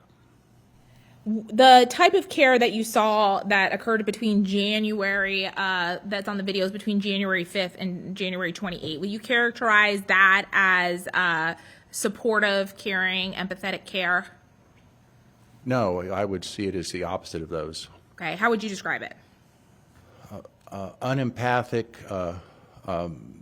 mean, frightening, not in any way trying to recognize what's going on with the child, but just for imposing your will in a harsh disciplinary fashion. Now, Dr. Meyer, are you saying that like a parent can't yell at a child? No, not at all. Are you saying that a parent can't discipline a child if they do something that they behave in a way that's inappropriate? No, you have to discipline children in an appropriate way, sure, for issues, misbehaviors. Are you saying that a parent can't punish a child if they do something that requires punishment? Prefer to use the term discipline. Punishment has somewhat of a negative connotation, but you could look at it as punishment, I suppose, if it's reasonable and mild. Okay, so what is more appropriate and also developmentally appropriate for a child of this age, you would characterize as discipline? Discipline is more appropriate than punishment for a child, a 14-year-old child of this age? Yes. What's the difference, I guess, between what is appropriate and then what is harmful? The simple answer would be what's in the best interest of the child, and is what you're doing, whatever it is it going to help the child learn why this problem why their behavior was not good? Is it going to help give them ideas or ways to not engage in this behavior in the future, give them alternatives, to turn it into a learning experience at the same time with enough discipline that it does get their attention if you think it needs it. I mean, some kids, they get a harsh word from a parent and they're good to go for a year. Other kids need a lot more hands-on intervention. It depends on the child's temperament and personality. Now, I want to talk about kind of the impact that cognitive deprivation or intellectual deprivation can have on a child's creation of their own identity. How does that impact that? It's sort of a couple different things, two different things there, but the deprivation has actually been shown in longer-term studies to lower children's IQ, their IQ scores, so their intelligence level doesn't rise as high as somebody who isn't deprived or mistreated over the years. Now, in cases where children are subject to cognitive deprivation or intellectual deprivation, do you see instances of that child engaging in fantasy or lying? Or can you see that? Yes. Why does that happen?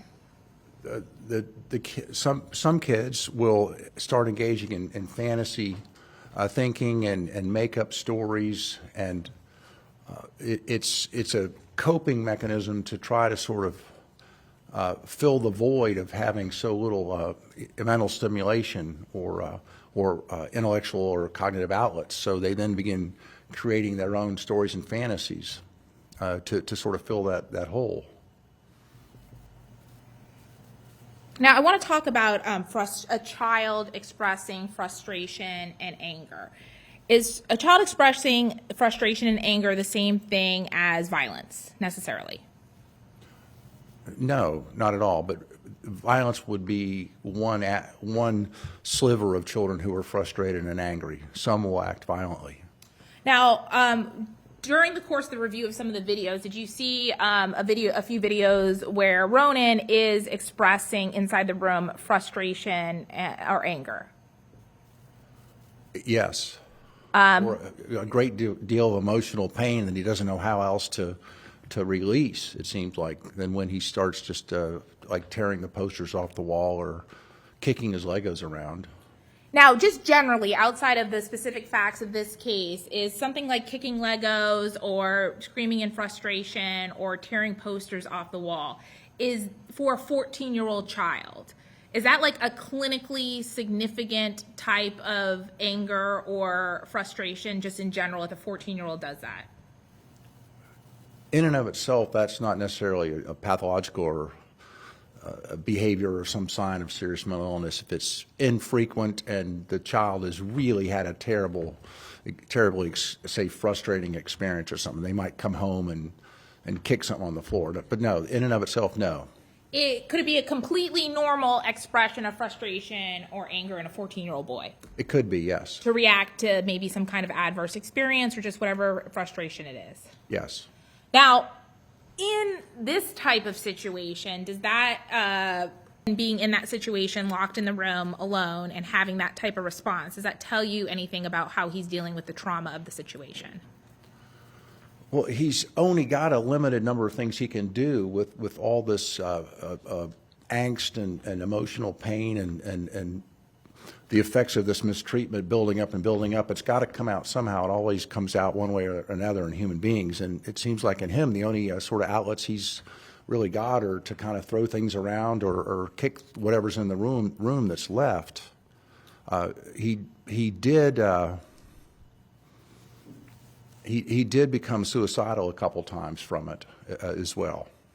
So the only... Which would be another way that you could get those sort of feelings, unfortunately, a method to get those out or deal with them. So in the room itself, the only control he has is over the immediate items in the room. Sustain, rephrase, counsel. In the room itself, what does he have the capacity or the agency to control? What did he have? Yeah, about his physical environment.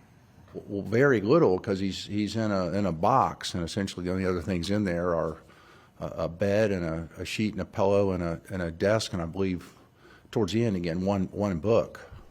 Now, at some point there might be some discussion in this case about more specific situations when a child has more specific behavioral needs than an ordinary child, or and we might discuss reactive attachment disorder. Are you familiar with what that is?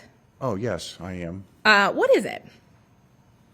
It's a diagnosis, a condition where a child is deprived, usually during the first 2 or 3 years at least of their life and earlier, of consistent, supportive, appropriate parenting. So they don't have regular nurturance or contact with a caregiver, a parent. So they don't have the chance to sort of form secure attachments to a parent or two, which is what they're programmed to do. And then, so something has to occur, just so I'm understanding you correctly, something has to occur early in life that makes it difficult for, where they weren't able to form an attachment. Well, yes, they're not having responsive, tender care. They're being left alone for long periods of time. When they are fed, it might just be with a bottle a few times a day. Otherwise, they're left laying there unattended or with very little stimulation, and this results in their brain not developing properly, their emotional system not developing properly. Even physically, they don't grow as well. And moreover, their head size isn't even necessarily as big as the size that it should be. Now, in a child who does have an attachment disorder, is a child with this disorder necessarily violent towards themselves or others? Is that like something that always happens? That's not actually a diagnostic criteria for reactive attachment disorder. Violence is not even one of the defining criteria or criterion of that. Is there generally accepted, if a child does have some type of attachment disorder, and specifically reactive attachment disorder, is there generally accepted therapeutic interventions within the scientific community to address that? The main treatment that has been shown to work is to get the child out of the problematic, uncaring environment, the pathological environment, as quick as possible, and put them with either a foster family or a stable relative, or have them adopted into a good parenting situation. I mean, that's the treatment, and get them back on a normal course of development. And so we're talking about a good parenting situation. Do you mean stable, nurturing, that addresses the child's needs? Yes. Now, that works, and the majority of children with RAD, reactive attachment disorder, have substantially diminished or even resolution of their RAD symptoms over time. Is it considered therapeutically acceptable or appropriate to isolate, confine, or deprive a child who might have a history that lends them to having an attachment disorder? No, it's just what you wouldn't want to do to a child with reactive attachment disorder, because that isolation and lack of contact and lack of affection are the things that created it in the first place. So you want to undo that by doing the opposite to the child with good parenting. Would it exacerbate any attachment issues if they were there to treat a child like it was treated? Yes, it would. Yes, it wouldn't. Yes, simple answer. Now, what about a child? You mentioned that, in your opinion, there were some indications that there was a complex post-traumatic stress disorder indicated here. Yes. Would this type of treatment in any way address or help a child with post-traumatic stress disorder? Well, no, I believe that's the cause of him having post-traumatic stress disorder is the abusive treatment that he received. Now, would this type of treatment worsen the behavior or increase symptoms? Yes. Now, did you, as part of this case, have the opportunity to review a deposition given by a Dr. Rappa? I did. And she made some opinions about this case as well, correct? She did, yes. Did you agree with any of the opinions that Dr. Rappa made? I did. In particular, she did describe the behaviors that I was experiencing, and the punishment, the isolation, the abuse is inappropriate and unacceptable. She referred to having complex post-traumatic stress disorder, partly from his experiences in Vietnam when he was in the orphanage, but I don't believe that would really add up, because PTSD is from being traumatized, be it physical abuse or a car accident or being caught in a hurricane or whatever it might be, or seeing something terrible happen to a family member. But being neglected and left alone doesn't cause post-traumatic stress disorder. So I saw nothing in the records that he had experienced any early traumas in his first couple of years of life when he was in Vietnam, year and a half.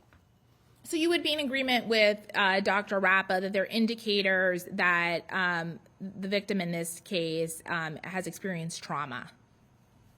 Definitely, yes. The source of that trauma is a little bit of a disagreement, if I'm understanding you correctly. If I'm understanding her deposition correctly, yes. But would you agree with her opinion that regardless of the source of the trauma, this is not the way that a child with PTSD should be treated? Well, right, because you're continuing to inflict the trauma on the child, and the PTSD comes from the trauma, so you're just doing nothing but worsening the child's PTSD with more and more of the same traumatic experiences. I think we talked about, in general, a child, that this would be harmful. If a child has specific, because of their history, has behavioral issues or maybe even a medical diagnosis, does that change whether or not this is an appropriate type of punishment for a child? I can't come up with any kind of explanation that would justify the treatment and went through as appropriate. The fact that there might be indications that because of his history and because of his treatment that he was, vulnerable or psychologically complex, does that increase the risk to him psychologically to be subjected to this type of treatment? Yes, above and beyond being especially vulnerable given he is a child, yes, that would even increase the risk more. That's all the questions I have. Cross?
Good afternoon, Doctor.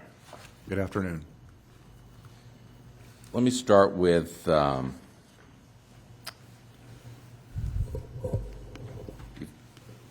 have your list of testimony in cases, civil and criminal. It's a pretty extensive list. You've testified in Palm Beach County before, correct? Yes. And looks like all but one defendant, all were for the state. Is that correct? I haven't reviewed it, but I'll take your word for it. I'm happy to have you review it if you want. I trust you. All right.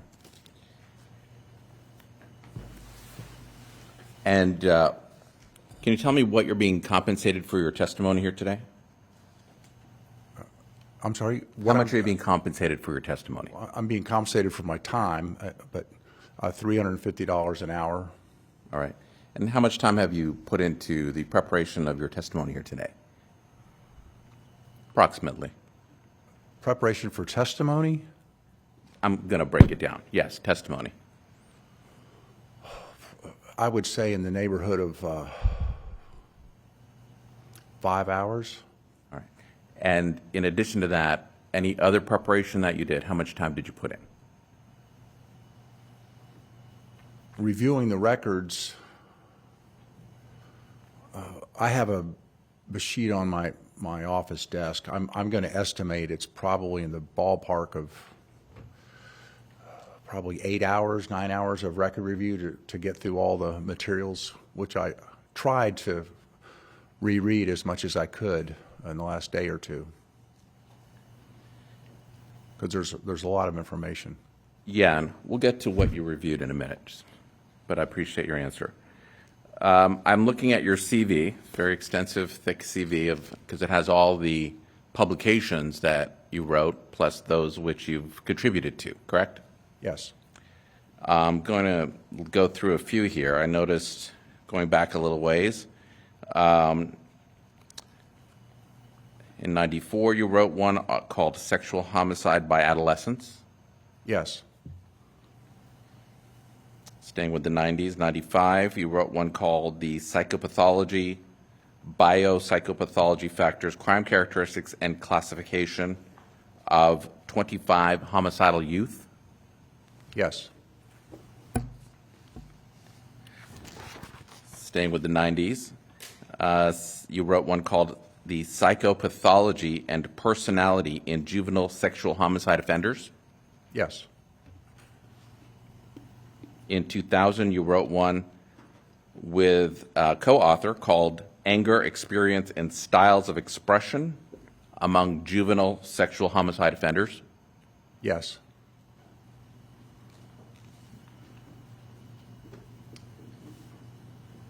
Jump forward a little. 2002, I see one, The Sexual Assault of Boys Incarcerated in Jails. Yes.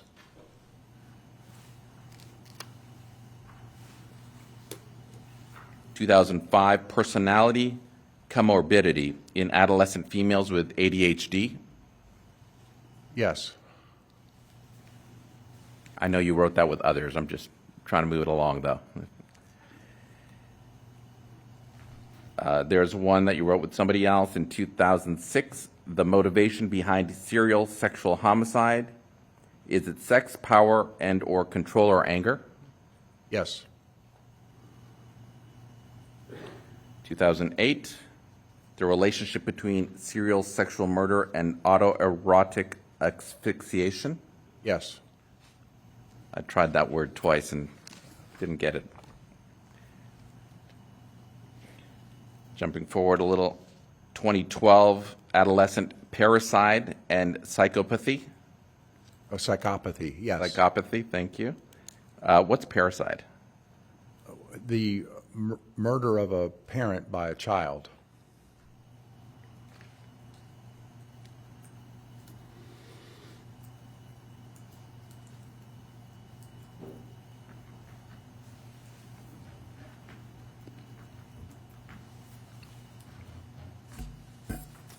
You wrote a book as well.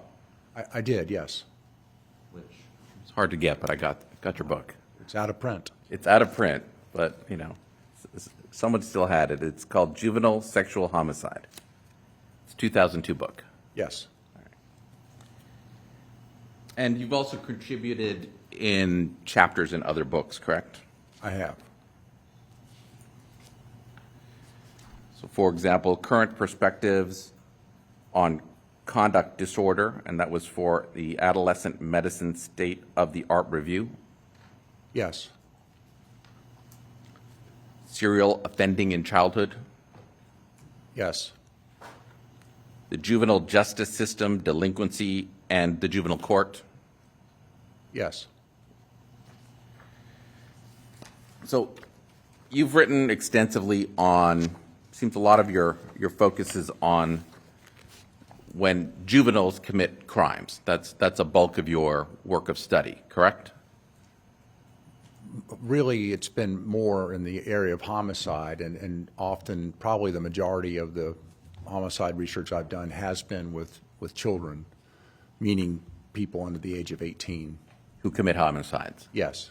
And you're, in those articles I've looked at and in your book, you examine the types of maybe common traits or commonalities that might help inform one on a child who's growing up that might commit crimes.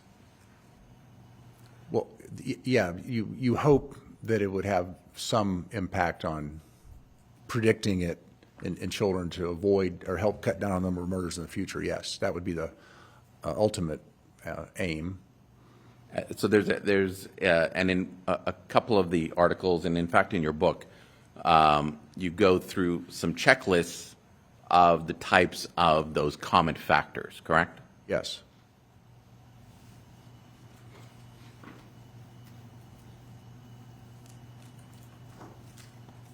Pulling out of your book, let's see here. Can approach?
All right, you may continue, Mr. Wahid. Thank you. Thank you, Judge.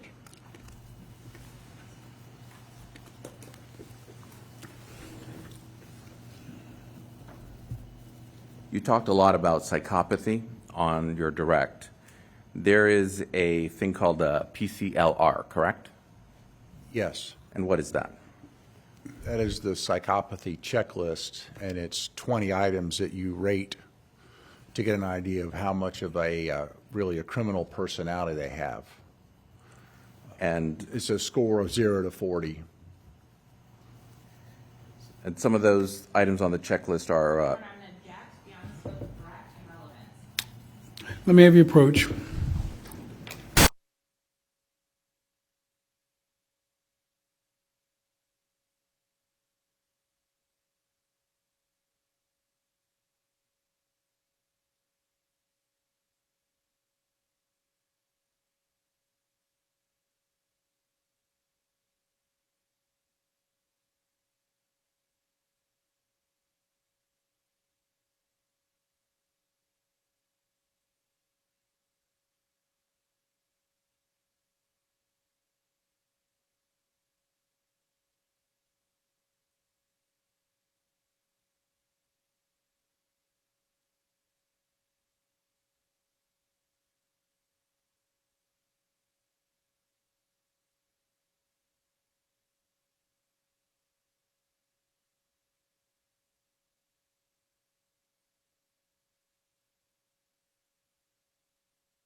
All right, Mr. Wahid, you may proceed.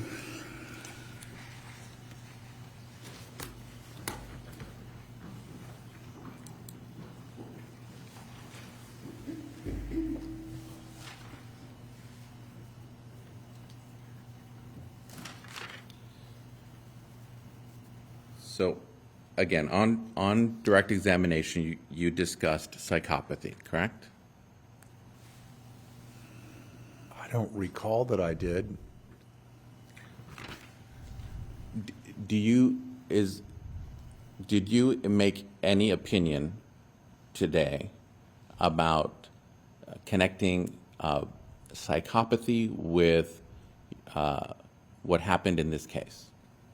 In the defendant? Yes. Did I rate the level of psychopathy in Mr. Ferriter? Nope. Did you say that the types of environment that that was in this situation that he had at his home, that it could have it has an impact on a child's psychopathy?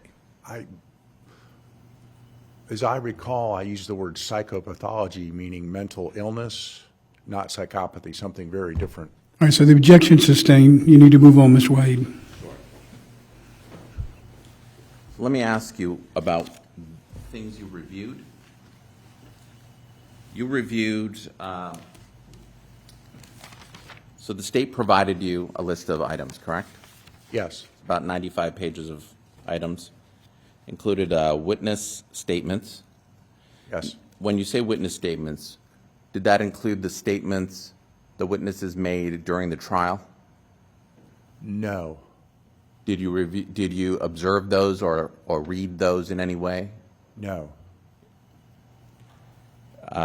And when I'm saying witnesses, I'm being specific to RF and FF. Forgive me, I've been using his first name. Yes. Should I say RF?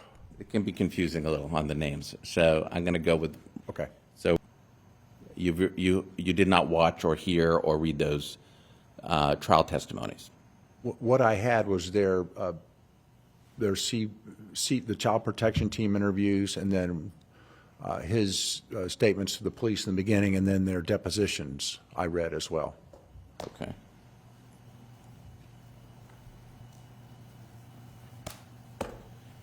And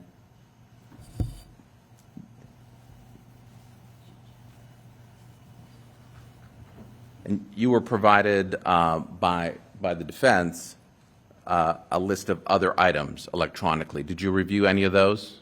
I believe I made it through all of those. Okay. A lot of them were repeats of what I had received from the state attorney's office. Sure, that's possible. So that included early childhood records? Yes. It included his school records? Yes. And that would also be from Basis Academy, correct? Yes. And that would also include those emails between the teacher and the parents? Yes.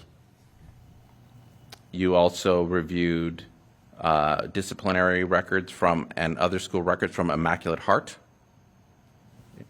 Yes, I did. You also reviewed clinical summary in April of 22 from Kenny Miller? Yes. Okay. And that was on the reactive attachment disorder issue, correct? Yes. You also reviewed the records of Dr. Thomas Rickenbacker? I did. You reviewed other medical records, pediatric medical records? Yes.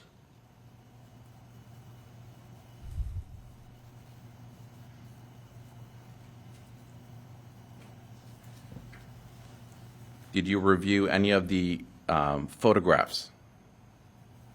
I did. Okay. Did you review the family counseling associate records? Yes.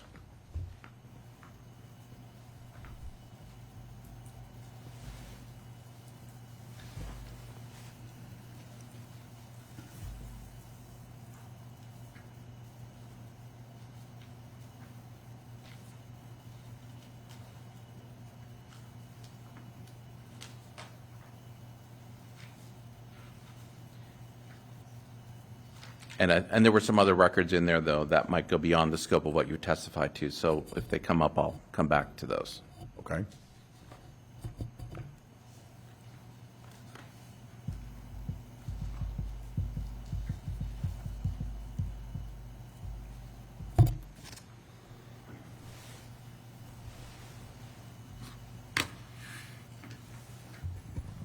You did not actually evaluate, correct? I did not. And you never asked to evaluate. I asked if it was possible. Yes, I did. And what were you told? Let me have you approach on that. I can reword it. Okay, reword it in a way that does involve hearsay. Sure. Based on the information you received, you then could not evaluate. You believe you could not evaluate. True. All right.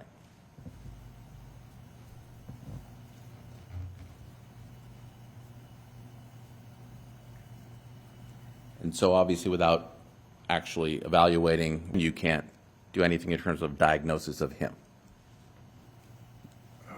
Based on the extensive records, my observations of him on the videotapes, teacher observations, et cetera, I believe he has PTSD.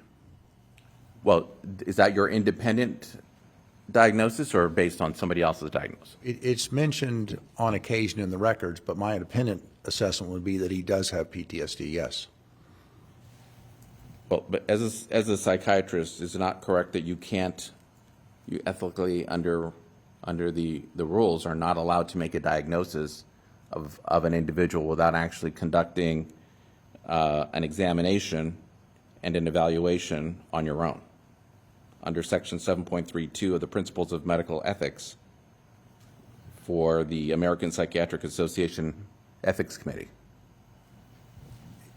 It's not a hard and fast rule, and in fact, in forensic psychiatry, sometimes we're asked to review records of someone who has passed away from one reason or another, and try to come up and with a diagnostic assessment. And is not someone who's passed away, though, correct? Correct. And when you say it's not a hard and fast rule, it's actually a written rule, though, correct? Could we go over the language of it? Sure. In order to arrive at it.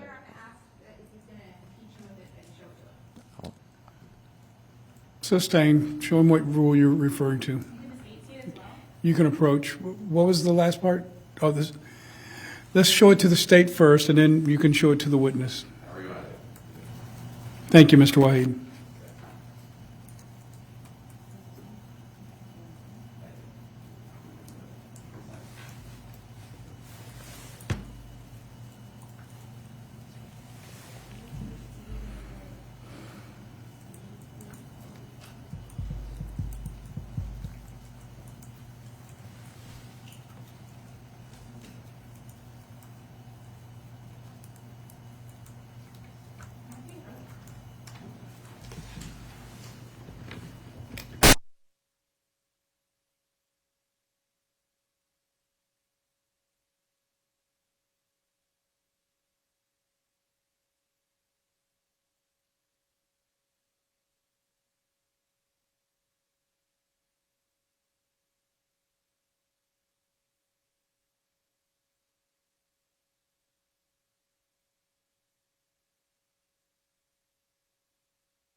All right, Mr. Waheed, you can continue.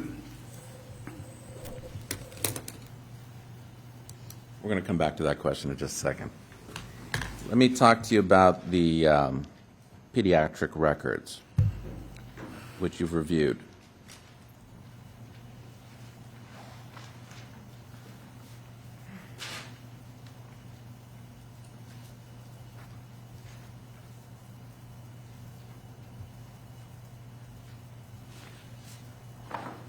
So let's start with the fact that he was, you've reviewed all these documents, so you know that he was essentially at 7 months old, dropped off at an orphanage in Vietnam. Your Honor, I'm not judged to be on the scope of direct opinion. Overruled, you can answer if you know. That's what the records show, yes. Right. And you were talking about, this is in the context of you were talking about how early childhood issues might relate to later development, correct? You were talking about that a couple of times with the state. Yeah, particularly reactive attachment disorder, yes. Sure. So we're talking about early childhood. He gets dropped off at 7 months old. We don't know from records, because he was just dropped off at the orphanage, what the prenatal care was, correct? We don't know that. No, we don't have those records.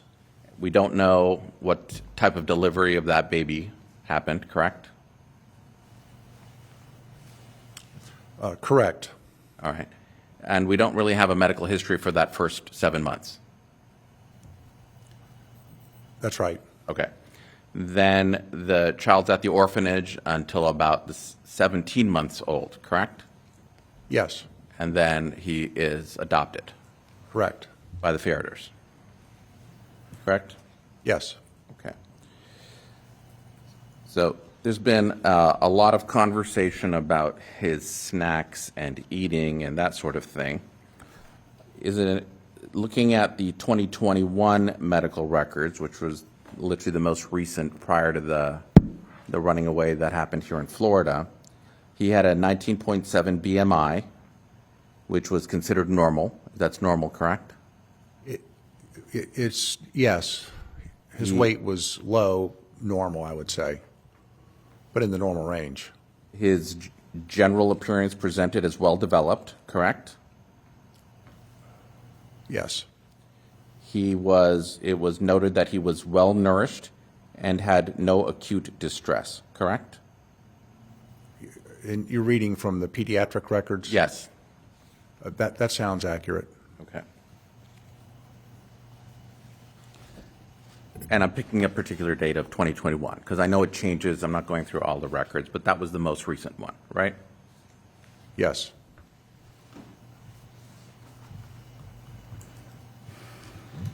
Then there was a whole conversation that you had about sugary snacks. Do you remember that? I don't know if we had a whole conversation about sugary snacks, no. Well, you definitely talked about snacks with the state, correct? Yes. And amongst them was that he was allegedly being deprived of snacks, correct? What was the first part of your sentence? Among the topics you discussed was allegedly being deprived of snacks, correct? More so meals, I believe we talked about, that sometimes meals would be held if they thought he was angry or if they felt he was misbehaving in some other way, they might withhold a meal. Okay, so we'll get to meals. Well, you also mentioned snacks, so I just want to go in order. So let me ask you, you reviewed the family counseling records, right? And that goes back, that starts essentially September 23rd of 2015 and is brought by his parents. And the chief complaint is he gets triggered and angry, that he has a low frustration tolerance. Your Honor, I'm going to object. This is just him reading hearsay. Sustained.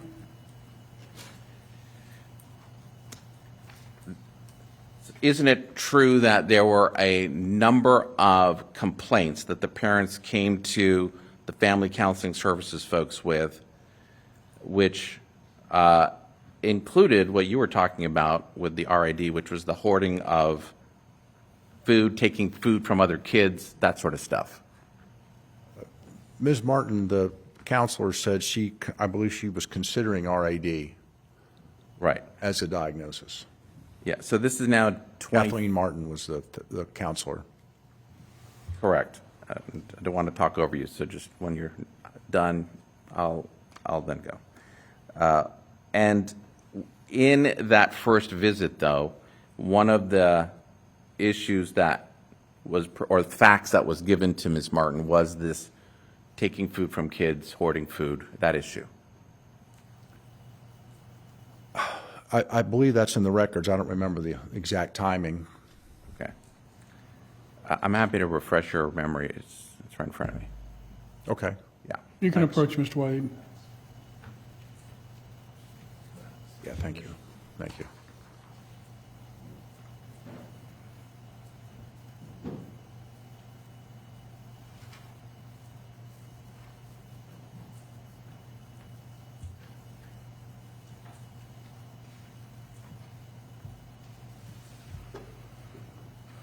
Okay.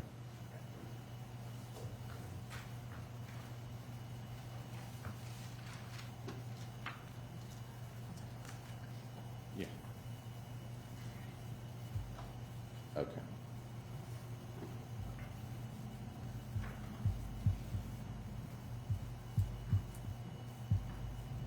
And one of the complaints as well, I feel like I need to give you a copy of this because I'm going to do a lot of walking now. One of the complaints as well initially was that would actively defy or refuse to comply with requests from authority figures, parents, siblings. Parents and siblings are stressed by the yelling and temper tantrums, right? Yes. All right. So as a result of a series of meetings with Ms. Martin, one of the diagnoses that she had made was a thing called oppositional defiant disorder. You can approach.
All right, the objection is sustained. Mr. Waheed, you may continue. We've been going about an hour. Is this a good time to take a break, or you want to go for a little bit longer and tell me what a good stopping off point is? I can just go for a little longer. All right, so you tell me when you're at a good break point. Based on your review of the records, are you aware that that was also diagnosed at some point with oppositional defiant disorder? Yes. And what is that? It's sort of describes what it is by the title, but it's children who are beyond normal in the sense of defying rules, being oppositional, stubborn, saying things that irritate other people. And based on what was in the record up until late 2015, would you have agreed with that diagnosis? I'd really want to know more as to what was going on in his life at that time. And I just don't have the detail to really feel confident on that one way or the other. Sure. However, would it be enough for you, based on what's in the record, to at least say that that would have been an appropriate differential diagnosis at the time?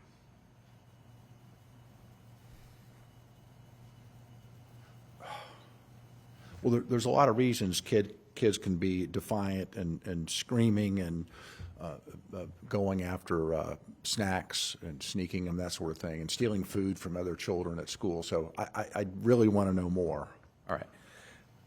So that information, though, based on the record, was passed on to the parents, right? That diagnosis was given to the parents, correct? I don't know. I assume. Well, you have it in the records, correct, that you reviewed? Sustained. If you know, you can answer, sir. I don't know what Ms. Martin said to the parents about the diagnosis.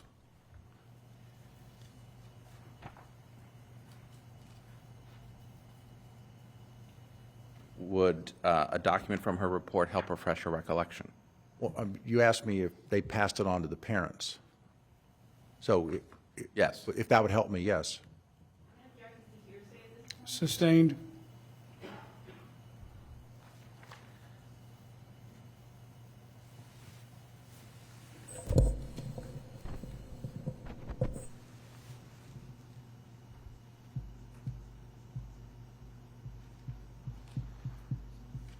Based on your review of the records, was there any advice given as to how to handle that diagnosis? Sustained. Let me have you approach on that, Mr. Wade.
Objection sustained. You may continue, Mr. Wahid.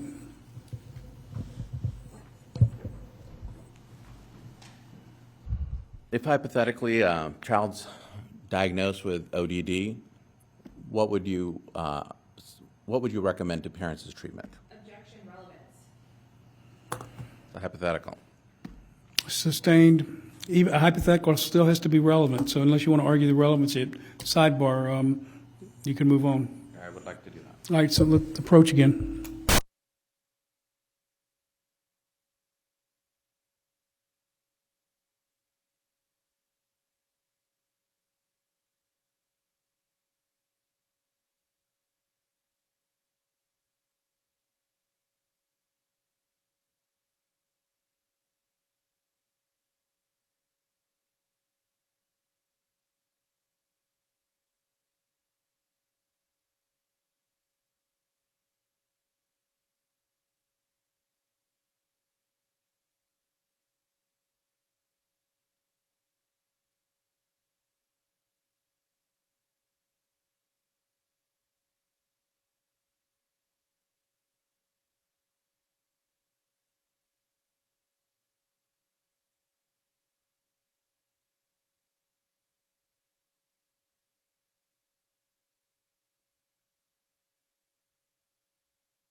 All right, the objection is withdrawn. Do you need the question restated for you, sir?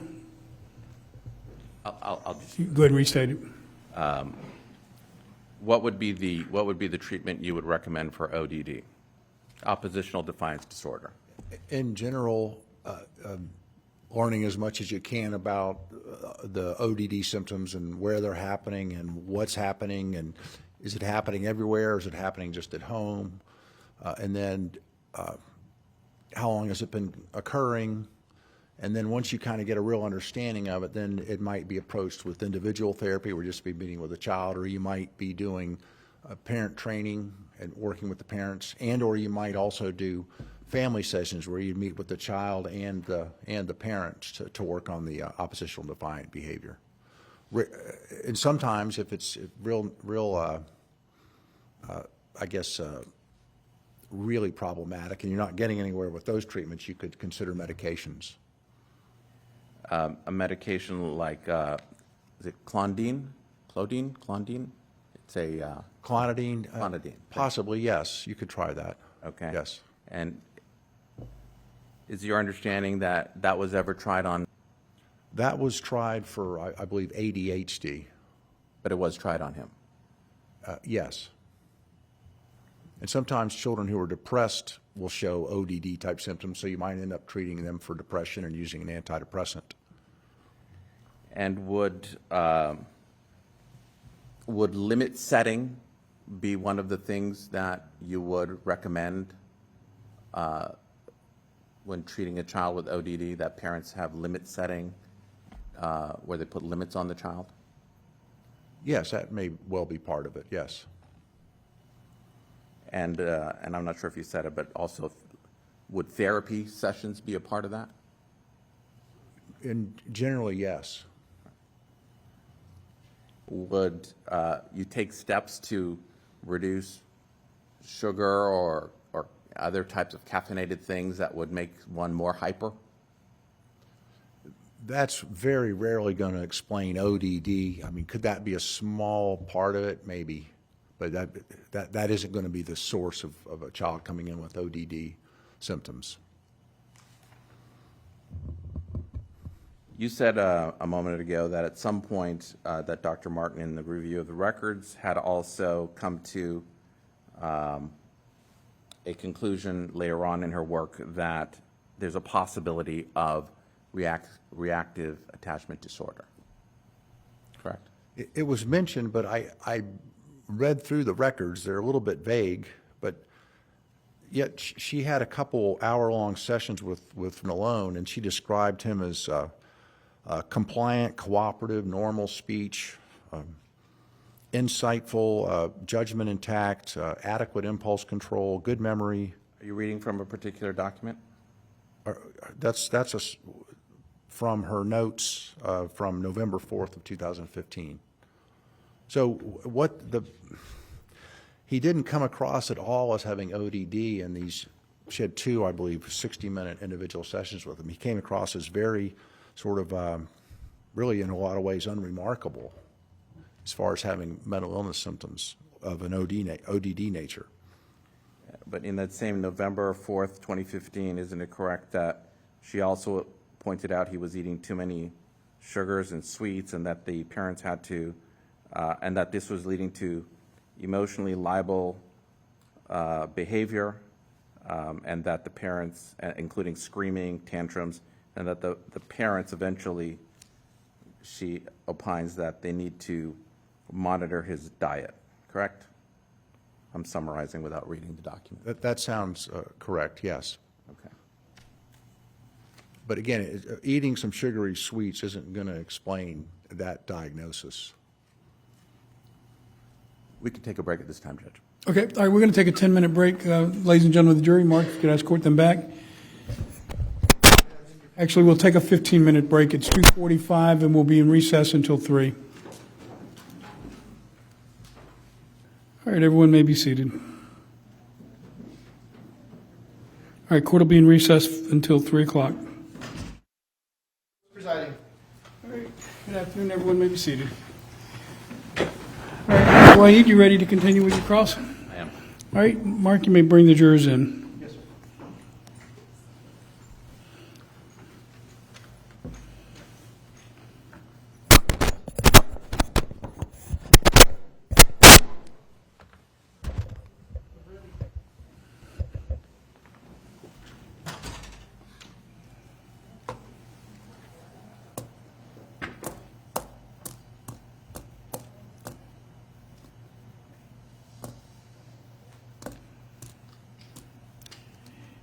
Mr. Wahid, do you have an idea of how much longer you're going to be?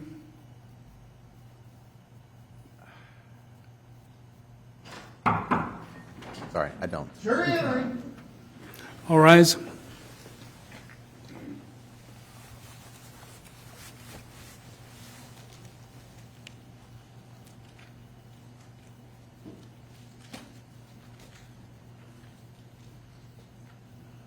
All right, everyone may be seated. Mr. Wahid, you may continue with your cross-examination. Thank you, Judge. Doctor, we're going through some of the items that you reviewed that would form your opinion.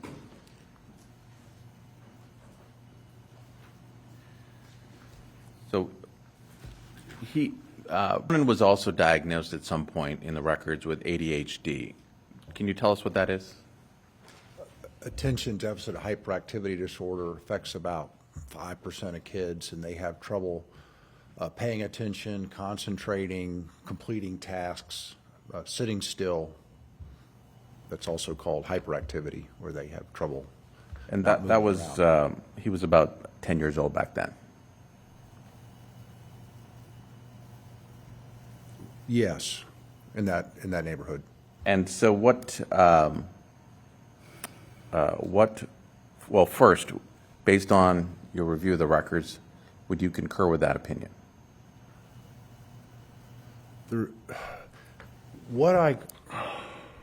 What doesn't seem to support it is the teacher complaints that occasionally occur aren't about he's not paying attention or he's getting bad grades because he can't concentrate or finish his work. So the teacher reports don't really support ADHD very well. And then when I see him, for instance, on his lengthy CPT interview, he doesn't show any hyperactivity at all, and he's concentrating and he pays attention to everything that's said to him and responds appropriately. So, and then also the video in his box, he doesn't seem hyperactive in there most of the time. So I really felt like that may not be at all a accurate diagnosis. Well, so this was when he was about 10. You didn't have the CPT interview when he was 10. You didn't have videos when he was 10. So based on the review of records up until he's 10, with the chief complaints about essentially what we just talked about before the break, which, the acting out, temper tantrums, the focus issues that are in the report that we just went through before the break, through all of those things. So just knowing what someone would know in the record up until the point where he's about 10, based on that, would you concur, if you were to go back in your DeLorean to that time and you were making the diagnosis, would you agree that that could have been a valid diagnosis when he's about 10? It could have been, but when you look at these notes, for instance, when he's 8, he's described as getting along with children and he responds to discipline. Other notes around that time describe normal mental status examination, normal behavior going back in the pediatric notes. So that doesn't really fit with ADHD. What would you opine is a treatment for ADHD? If the child has ADHD, if it's on the milder side, you can try behavioral interventions and modifying the environment and having them move their desk up to the front of the room so they're less distracted by the kids around them. And then when you get to moderate or severe cases, you generally have to go to medication. Medication like clonidine? That's a second-level medication. There's sort of the first-tier medications are still the stimulant medications like Ritalin. Okay. What's 10X? TENEX? That's a medicine like guanfacine. I'm sorry, like clonidine. It's called guanfacine. It's a similar blood pressure medicine, actually, but it was found to work for ADHD as well, to be helpful for it. And based on your review of the records, you're familiar that was prescribed these medications? Yes. Okay. And is it, do you know that, so Dr. Tom Rickenbacker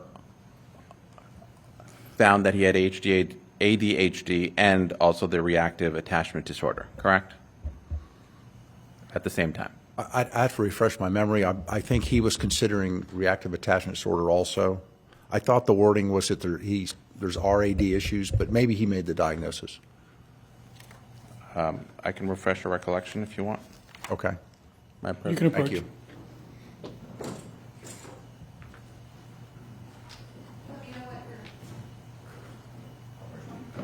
Yeah, just let's have the protocol that you show it to counsel first before you approach the witness. Show it first to her. Yeah, so it's the.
Does that help refresh your recollection?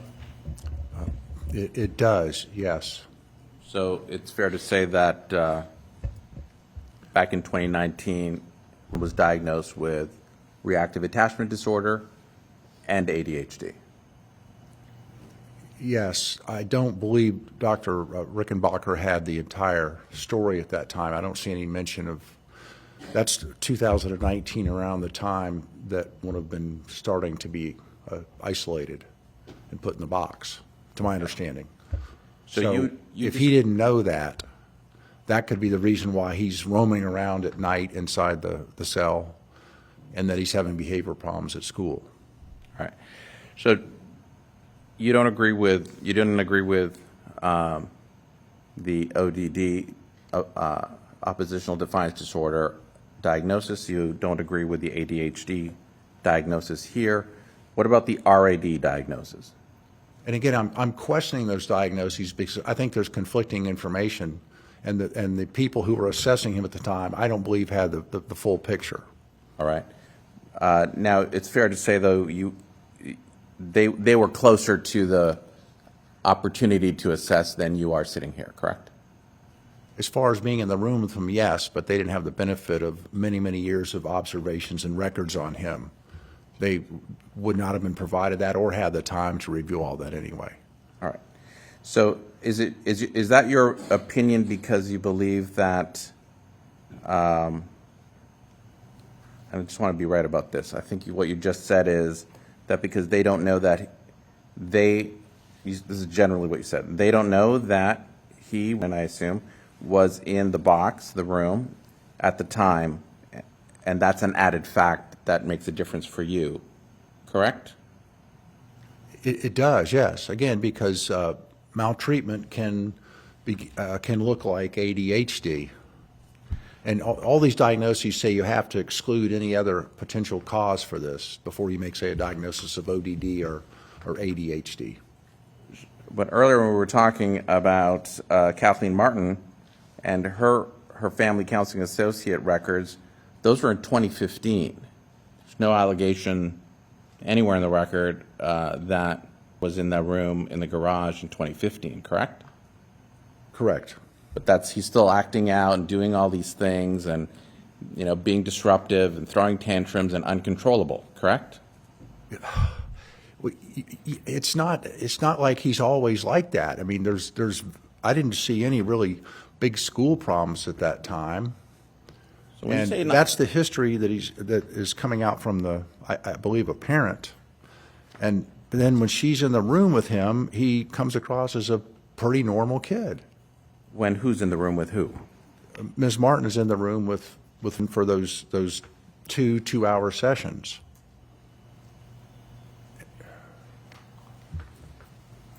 And the pediatric records around that time aren't real documentary of extreme behavior problems either.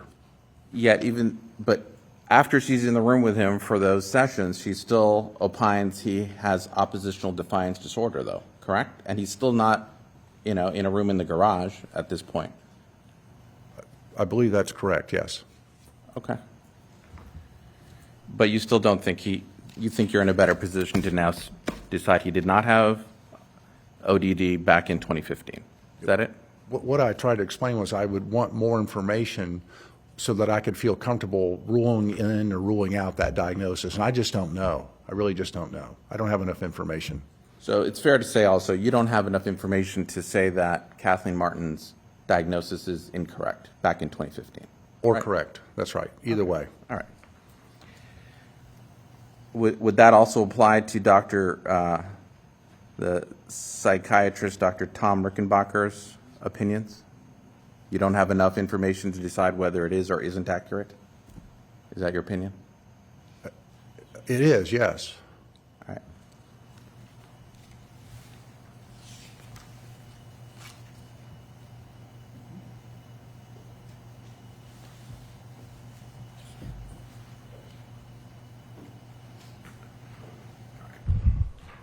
Let's talk about, so as part of the basis of your opinion, you reviewed medical records, but you also reviewed school records, correct? Yes. All right. And those were school records from two different schools, correct? Yes. Independence Middle School and Basis Academy, correct? Yes.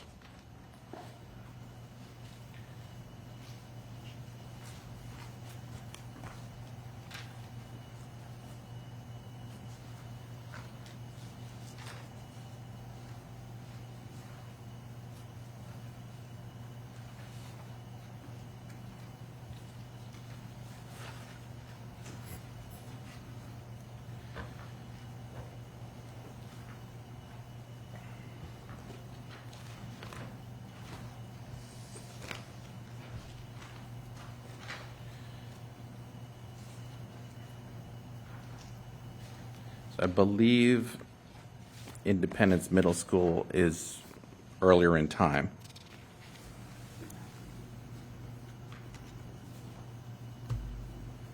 Let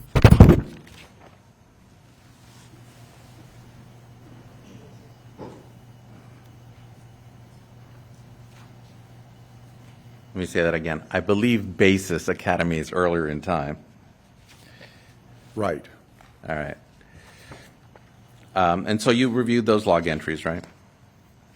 And I have, yes. so it's fair to say that there's a series of incidences where something does something at school. The school basically reaches out to the parents, tells them what he did wrong, and then the parents respond, often the exact same day by email. Objection as to hearsay. I haven't. Let him finish his question, Ms. Copeland, then you can make your objection. But you are, let me have you approach.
No, you're good. You're good.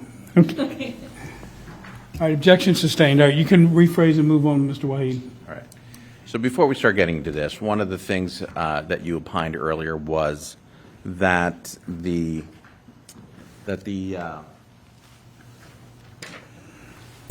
Tim Ferriter, his conduct was malicious. Remember that?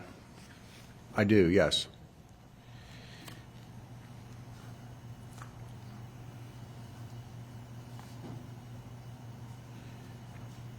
So my understanding is malicious means wrongful, intentional, without legal justification, something where that a reasonable parent would not have engaged in that conduct towards a child for any valid reason, and that the primary purpose of the act was to cause the victim unjustifiable pain and injury. Is that what you meant by malicious? I'm going to object. It's to improper opinion, legal definition. Overruled. You can answer, sir, if that's what you meant. That, I wouldn't have probably given that definition verbatim, but that seems to describe it, yes. Okay. Mean, cruel, not called for, inappropriate, potentially harmful, or even life-threatening. And malicious is it in the, is it, well, let me ask you a question. What is the DSM-5? The Diagnostic and Statistical Manual of Mental Disorders, and it's the 5th edition. It's been around since, I believe, 1952. It's produced by the American Psychiatric Association, and it attempts to list every mental disorder that can affect human beings. And it's got hundreds of diagnoses in it, and it has descriptions and the criteria you would need to meet each of those diagnoses. And is malicious a diagnosis in the DSM-5? No. No. Okay. So malicious is not a psychiatric diagnosis by you, correct? Correct. Okay. It's really a lay opinion, correct? Because it's not a psychiatric opinion, which is what you're an expert at, correct? It's a reflection on personality traits. But since it's not in the DSM-5, it's fair to say it is not a psychiatric diagnosis, and that is your area of expertise, right? Well, human behavior would be my area of expertise as well, and personality. So I don't think you answered my question. So the question is that malicious, not being in the DSM-5, and therefore not being a psychiatric diagnosis, to opine that someone's malicious would not be a psychiatric opinion, correct? It would not require your specialty, correct? That's correct. Okay, so that opinion is you as a layperson. That's your opinion, just as like it would be mine or anyone in the audience. No, I'm making a clinical assessment of a parent's behavior towards their child. It's a clinical observation based on video evidence, based on other evidence, and based on working with abused children my entire career, as well as abusive parents. And malicious may be an adjective in the DSM, I don't know. We'd have to look in the index. It may be related to certain disorders. I looked at it. I couldn't find it, but if you find it, please let me know. So, Sustained. Jury is instructed to disregard counsel's comments about his efforts at finding it in the DSM manual. let's go back to now the school records. So, your opinion was that the parents' conduct was malicious, that there was, in other words, they, and I'm going to have to use some lay terms here, they didn't care at all about this kid, correct? That's what you're saying? I never said that. So I need a better understanding of where do you get malicious from? To my understanding, it's a synonym for cruel or mean. Okay. So you think they're cruel or mean? Their behaviors, yes. Okay. Towards? Yes. Okay. So there's examples at basics where Ronan gets in trouble and school reaches out to the parents, and the parents respond essentially saying they will now take care of that with some form of either talking to or some other form of punishment, correct? I hope talking to him wouldn't be a form of punishment. Well, some form of punishment. Right, that or they're going talking to him. respond, yes. Okay, just so my record's clear on that. I'm not trying to say that they are the same. It's a or. So in other words, I'll say it again so we're clear for the record, is that school would reach out to the parents and say, did this in school, and here's the harm it created, and then very, very soon thereafter, usually within the same day, the parents would respond apologizing to the school and saying that they will, in some cases, they said they'll speak to and they'll have a conversation with him, correct? I believe so. And in some cases, they said they will take corrective action with him, correct? Something like that, yes. Okay. In your opinion, you've done a lot of work in the area of juvenile crime, in the area of juveniles. Would that be considered an appropriate parenting technique, their response? It's not really a parenting technique. They're responding and letting the school know we hear what you said and we're going to deal with it. It really doesn't reflect on the quality or acceptability or appropriateness of the parenting technique. I mean, nowhere did they respond and say, okay, we're going to build a cell and isolate him for 2.5 or 3 years.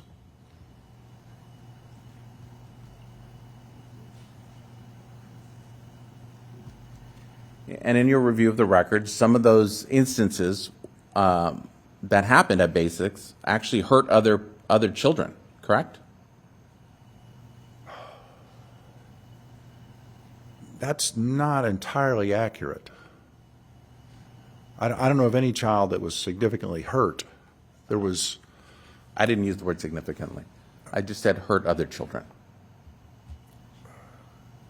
Well, you have to look at each one in context, and there's several of them over the course of, over the course of 4.5 or so years of school records. There was several instances of conflict that got physical, and I think one of the first ones was a boy kicked in the leg at recess, and then he hit him once back.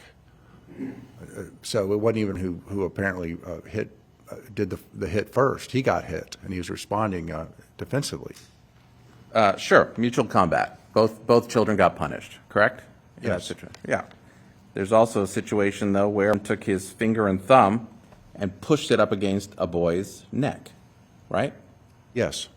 Okay, so that would be hurting another child, no? That boy was, according to the teacher, was not being nice either. So Is that a reason to do that, Doctor? Is that a reason to... Let him finish his answer, counsel, before you cut him off. Finish your answer, sir. Yeah, it's not, I don't see him as acting in a vacuum. He just goes up and pushes his thumb into some boy's throat. There was an interaction with them. He took a pocket full of Legos to school, and I believe it was the boy snitched on him and said, hey, he's got Legos, and so the teacher took his Legos away and was upset, and then they got into this issue. But the other thing that makes me think of is he recreating the trauma, what he's been through, where he's been grabbed by the neck and pinned up against the wall and choked? Is he reenacting the trauma he's been through? You also said just now that we're not acting in a vacuum. It's fair to say that the parents are also not acting here in a vacuum, that they're reacting to... I'm going to object in our opinion. Overruled. You can answer it if you know. Help me. What do you mean reacting to? Is acting out and seems to be uncontrollable, and they are trying to do what parents are supposed to do, control their child.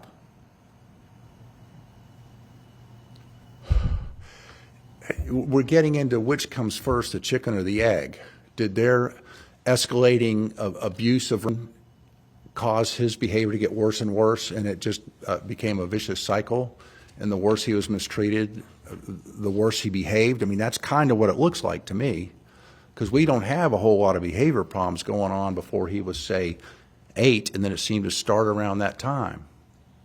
Well, And they had him up until that point for 6, from the pediatric records, really, are the main things, and they never took him to any sort of counseling. There's no school records with complaints on his behavior before age 8. So it's fair to say that we are how do I word this? Can I come sidebar, Judge? You can.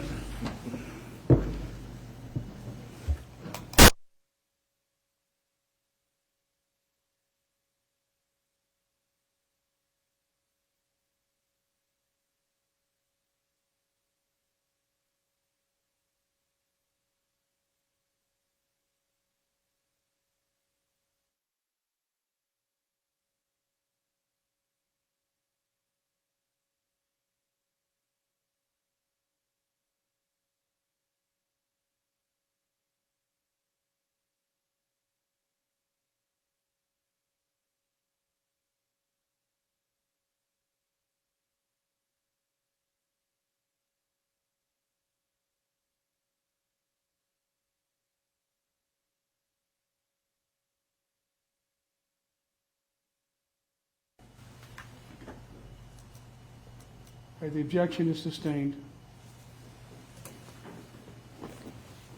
Just because you don't have records before the age of 8, that's why you're saying that, correct? That and the pediatric records don't suggest any problems with his behavior. They refer to normal mood, normal development, reaching his milestones on time. But you weren't provided any of the school records or any other records before that age, correct? Correct. So From school. Sure. Any other records from school. Or any other therapy or other mental health records or anything like that? Well, I have a mental status exam, in essence, from when he was 17 months old, when Dr. I think it's Halavy assessed him, I think, in Vietnam, and he was described as smiling, laughing, walking, running, and climbing, and his fine motor skills were good. So he was actually not showing the full effects of being just sort of this non-reactive, non-responding sort of infant that's been completely neglected. So you have no, other than that, you have no other mental health or therapy or school records before the age of 8? No. All right. And that is why you're saying that there weren't any. That's your basis to say why there weren't any incidents before the age of 8. I didn't see any. Because you don't have those records, right? Sustained. Unanswered. Sustained. Move on. So when he goes to Independence, we see a similar pattern, correct? Where Ms. Coakley, let him finish his question. Restate your question, Mr. White, so I can capture it. Sure. We see a similar pattern that we saw at Basics, where there's an incident that happens within school. School reaches out to the parent, and the parent says that they will they'll talk to him, they'll do something about it, right? Yes. Okay. And there's a point in time where that's like almost every month, right, in 2019.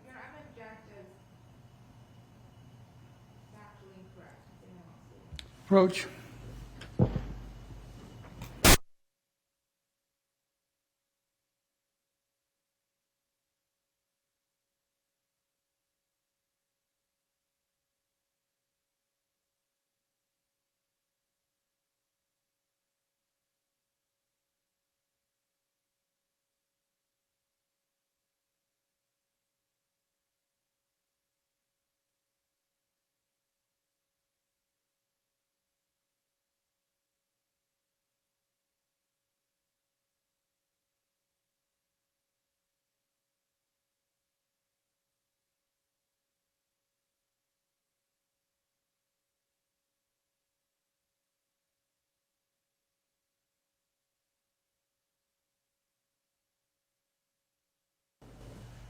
All right, the objection is sustained. Counsel, rephrase, please.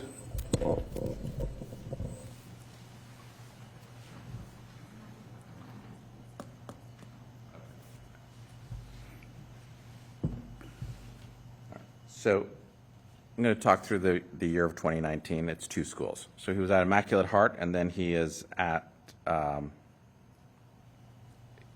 the first part of the year, and then at Basis the next part of the year. So looking at 2019.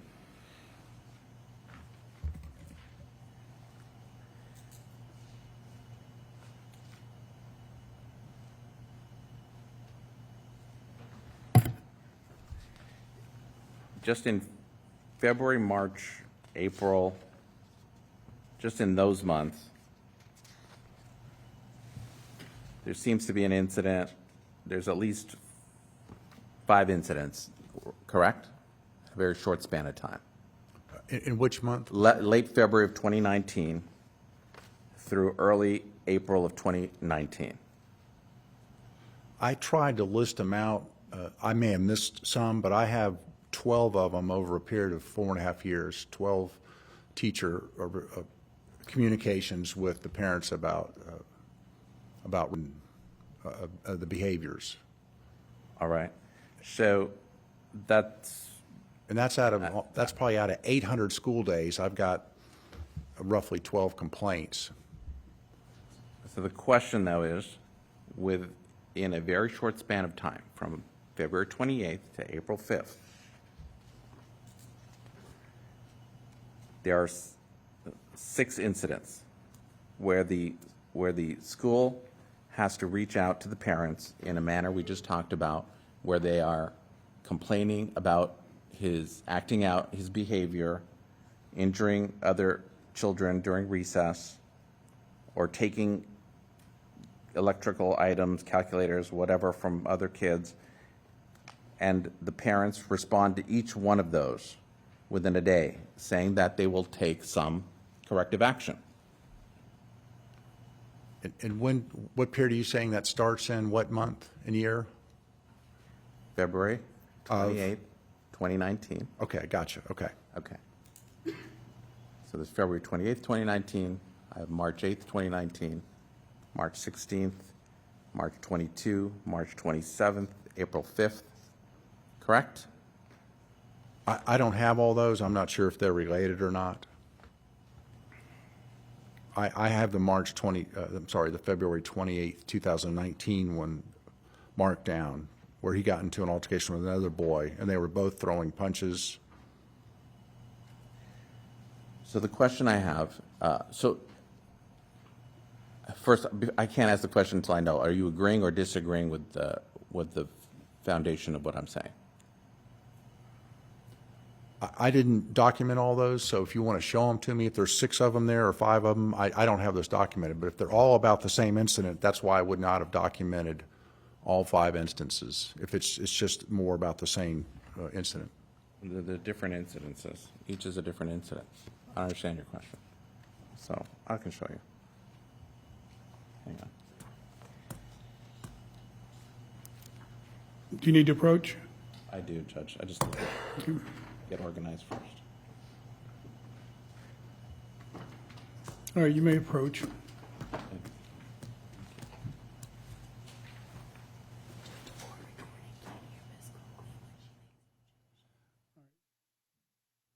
All right, Ms. Coakley, we need to get a microphone in your hand when you make your objections. I got spanked from recording that they couldn't hear you, so I'm putting it on you now. Use the mic. I've yet to go a trial yet where I didn't get that call from recording, so.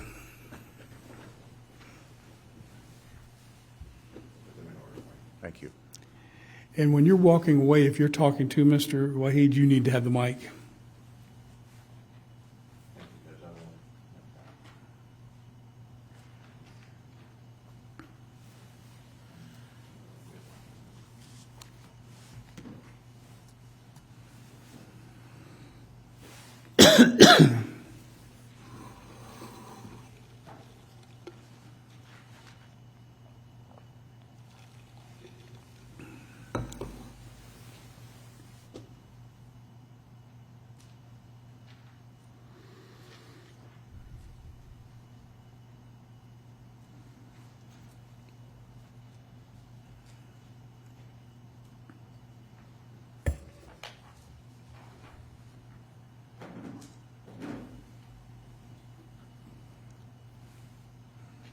Mark, do we have a second handheld? Let's put that on the podium for Mr. Wahid. Or just take it up to him if he's going to be talking.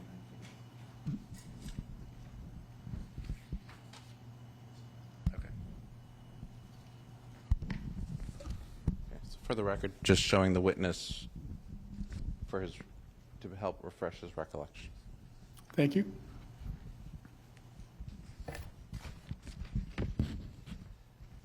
Oh, I missed one.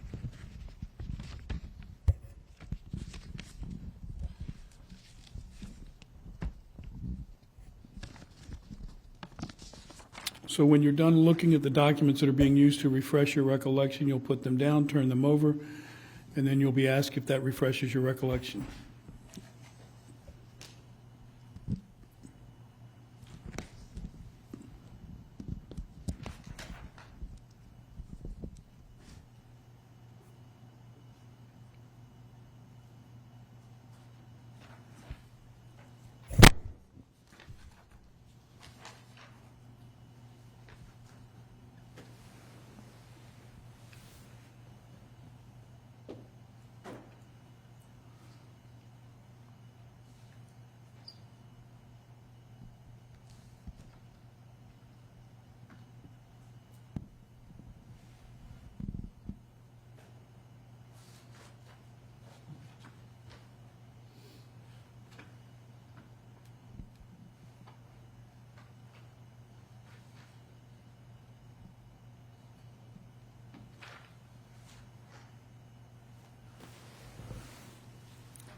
Okay, see if I can remember those.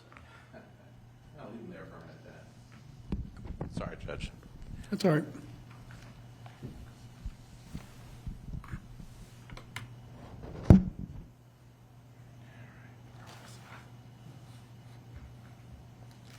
All right.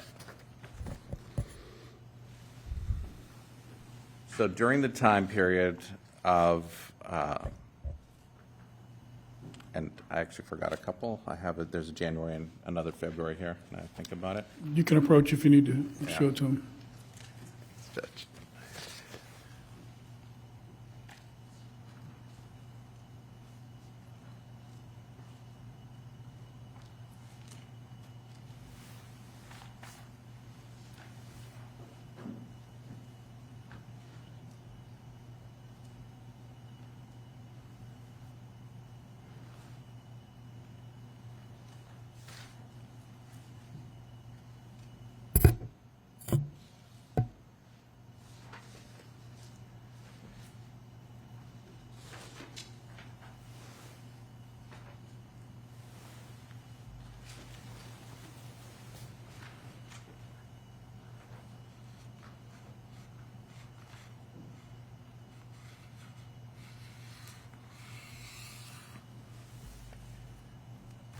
All right. So the question I was asking earlier is, and I had said 5 or 6. I now count, and I've tried to help refresh recollection about 8 incidents from January 29th, 2019 through April 5th of 2019, where the school reached out to the parents with incidents that had taken place with. So the question is, has his recollection been refreshed? That's the first question we have to get to before we talk about what his refreshed recollection Agreed. is. I'm just giving context. Yeah, but my concern is in the method of questioning. It's putting, let's find out if his recollection's been refreshed first. Has your recollection been refreshed, sir? Yes, thank you. Okay. So there were incidences on January 29th of 19, February 15th of 19, February 28th of 19, March 8th of 19, March 16th of 19, March 22nd of 19, March 27th of 19, April 5th of 19, at the school, correct? Yes. Okay. And at each time, in each of those incidents, it ranged from some injury to another student to some property damage or theft, correct? No. One of them is he had, I believe, green sprinkles in his possession. Another one was he took some snacks from another student. Another one was he was found in possession of a Texas Instruments calculator. Another one was he did something to a computer regarding the coding or something. He was trying to get to a game on that computer. And then he had the one we talked about already, where he had a fight with a boy on the playground. I mean, they threw some punches. And then, let's see, another one was he kicked a ball at another student multiple times. And then, so How was that I didn't not see work? where anybody was injured or hurt. I mean, and many of these are regarding items he had in his possession or messing with the computer or having sprinkles. Sprinkles which he had stolen, right? Those were not his sprinkles, correct? I'm not sure where he got the sprinkles. I'm going by the documents you reviewed. And when you're saying not injured, isn't there literally on the February 28th, 2019, where the note says he has this is an ongoing pattern of injuring children at recess? Correct? If it says that, yes. You can look at it, it's in front of you.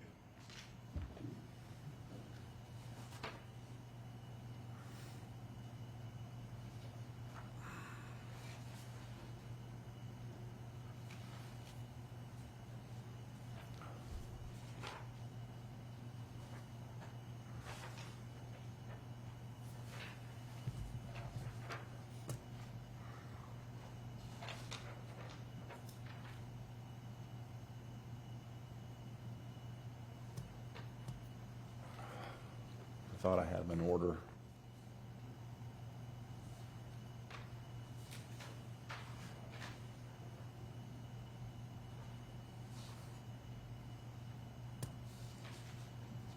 You did say February 19th? It said February 28th. 28. Okay.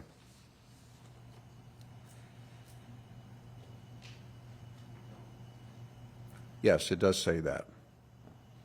And when He is assigned an after-school detention for 1 hour. Okay, fair. And you said one of the examples, when I said theft, you said, well, he was just found with a Texas Instruments calculator. That was a stolen calculator, correct? The parents are the It was ones. not his. That's correct. The parents found it and contacted the school to say he's got this calculator, it's not his. Right, I believe that's right. And the school said, oh, we've been looking for that, it's another student's. Objected to hearsay. Sustained.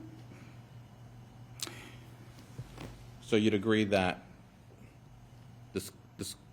of the incidents, we have injuring other children, we have theft, correct? We have those two so far. Yes. All right.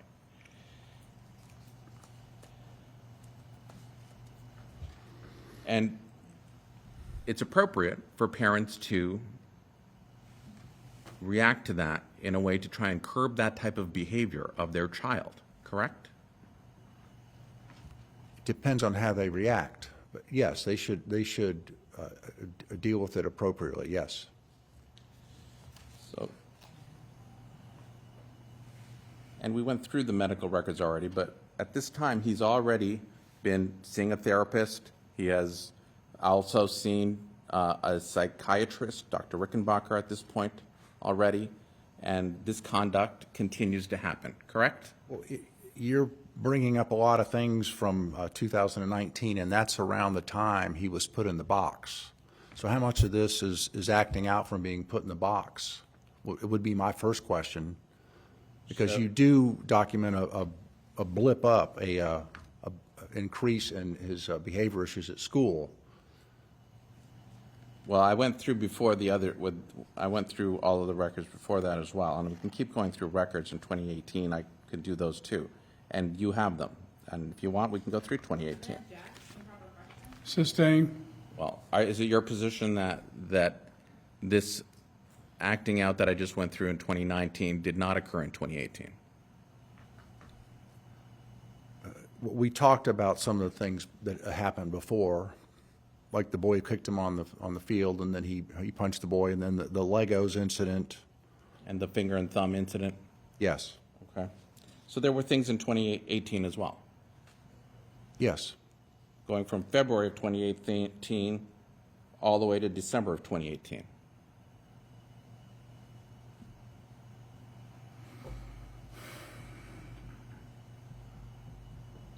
I have to October of 18, but maybe there was one in December that I didn't document.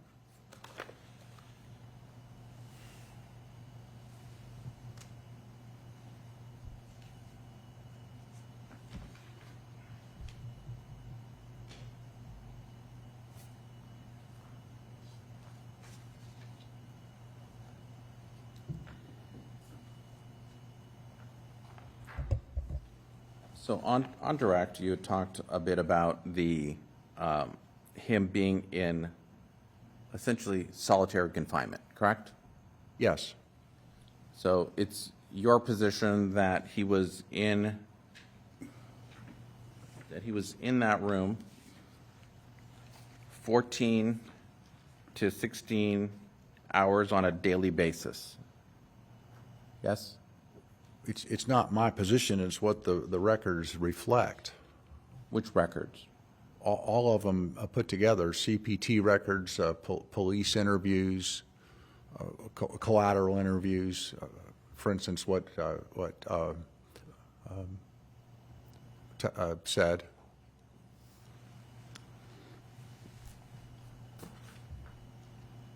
You testified on direct, you reviewed 40 videos, ring videos, correct? About that, yes. And that's out of approximately 21,000 ring videos, correct? I don't know how many there were. I know there was a whole lot of many videos. So the 40 that the state selected to give you are the ones you reviewed? Correct. And it is your opinion from the review of those 40 videos, is that where you get your 14 to 16 hours on a daily basis that he's in his room? We're talking about January, right? January of 22. Yes. Okay. That's where you get that information? From the ring videos? I just don't know the basis of No, your... I didn't get it from the ring videos, no. But the ring videos corroborate that history, that he would be woken up in the morning, he'd be asked, is it dirty, referring to the plastic bucket. Then I believe he was allowed to go on to the bathroom, then he'd go back in the box, and then the mother would take the children to school, and then she would come back and get him around 9, and then he would go back in the box after school, say, I don't know, 4:30, whatever the math would be. Are you aware that... 4:30 p.m., of course. So I'm trying to understand the basis of where you're getting that number, that's all. So I said, is it from the 40 videos? You said it's not just from that, it's from the record. So what are you talking about? Where do you get that from? You said the CPT, that was one thing you said.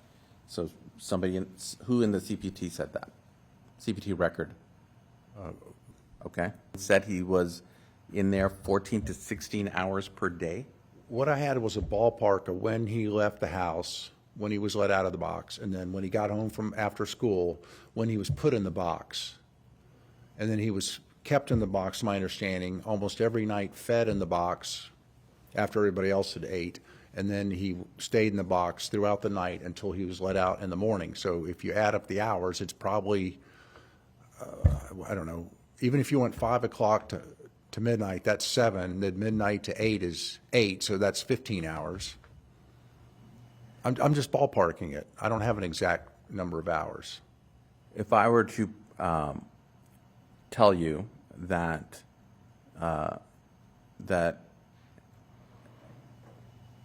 if the evidence were to show that it is no more than 10 hours a night, and at most, on occasion, a 3-hour block during a day, would that change your opinion in any way as to whether or not, and I'm not sure what your opinion was here, whether or not it was malicious.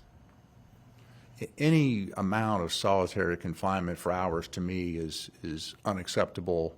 There's no justification for it, and it's cruel. Okay. So it wouldn't change your opinion? No. So the lessening of hours wouldn't change your opinion? No. Okay. And so if I were to tell you that, Let him finish the question before you make your objection. Go ahead, Mr. White. sure.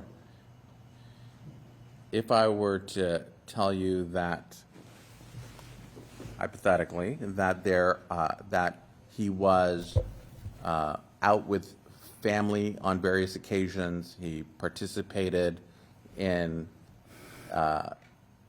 community events or any of those types of things, would that change your opinion in any way? I'm aware of those episodes of being out and about. So no, I've already taken those into consideration. If I were to tell you that he was provided a breakfast every morning from his mother, would that change your opinion in any way? I'm aware of that already, except there were some mornings he didn't get breakfast, and it's on the Ring video as well. Him being handed, say, a banana with some peanut butter on bread. And the banana with peanut butter on bread is not breakfast in your opinion? I didn't say that. No. Okay. So you said he was not given breakfast. He was handed a banana with peanut butter on bread. That's what you just said. No, I said some days he did not get breakfast. Okay. And then other days he got, as you said, a banana with peanut butter on bread. My understanding, most days he was given breakfast. So, on direct, by the way, you had said that you spoke to the issue of the banana with peanut butter on bread in the context of torture. Is it your opinion that it's torturous to get a banana with peanut butter on bread for breakfast? No. Okay, because I'm a big fan of banana and peanut butter mix. So. I am too. Okay. And is it your opinion, or would it change your opinion if you saw videos of eating dinner outside his room during that January of 22 time period? He said that on 3 instances, he did have dinner with the family outside of the cell in January. So about one out of every, whatever it would be, 10 days, he ate with the family dinner. And would it change your opinion if going to the breakfast that he had breakfast outside his room, out in the kitchen? I don't recall seeing information on how often he was out for breakfast. My impression was from reading all the materials that he didn't go out for breakfast, or very rarely. Would it change your opinion if there were videos with him sitting on the couch watching TV with his dad? My opinion about the okayness of solitary confinement? No, but I know that at times he was out of his cell and spent some time in the house with the family.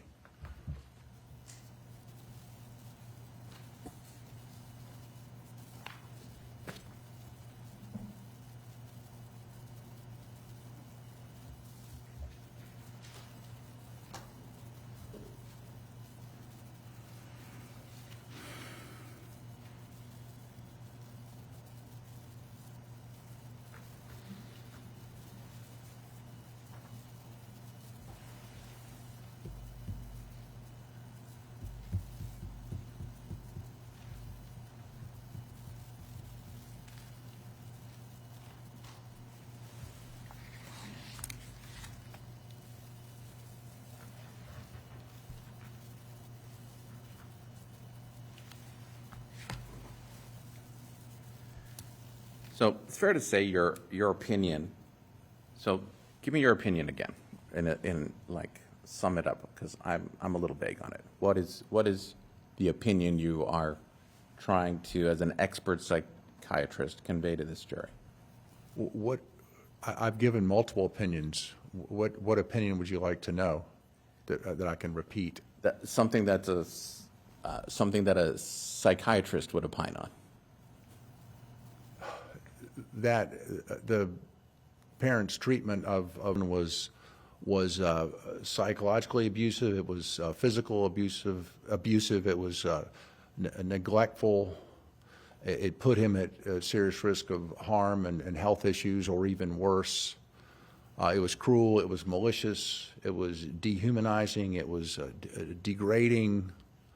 It was very damaging to his identity, his self-esteem, his whole adjustment to life, being put in this kind of a solitary confinement situation. And knowing what RAD is, and that there are, as we discussed already earlier, that we don't know what first 17 months was like before he was adopted, are you taking the opinion that he does or does not suffer from reactive attachment disorder? I would concur that he had signs of reactive attachment disorder when he was younger. In fact, one of the pieces of that was early on when he was an early toddler. His mother said that he was just really resistant to being cuddled, which is sort of a classic sign of reactive attachment disorder. And that would be something in line with what would have happened to him in the first 17 months of his life, correct? That would have been that's a very likely cause for that reactive attachment disorder. Knowing all we do, yes, that would line up. Okay.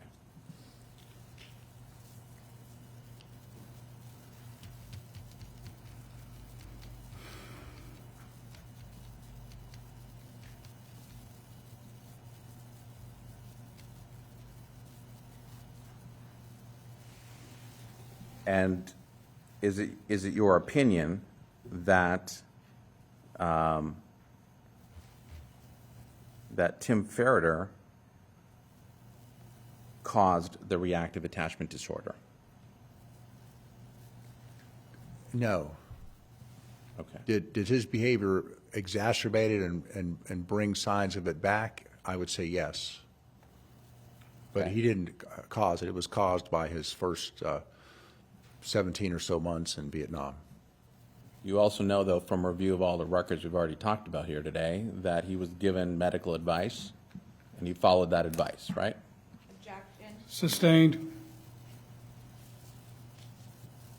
Are you aware if Mr. Ferriter was provided any medical advice to deal with the reactive attachment disorder?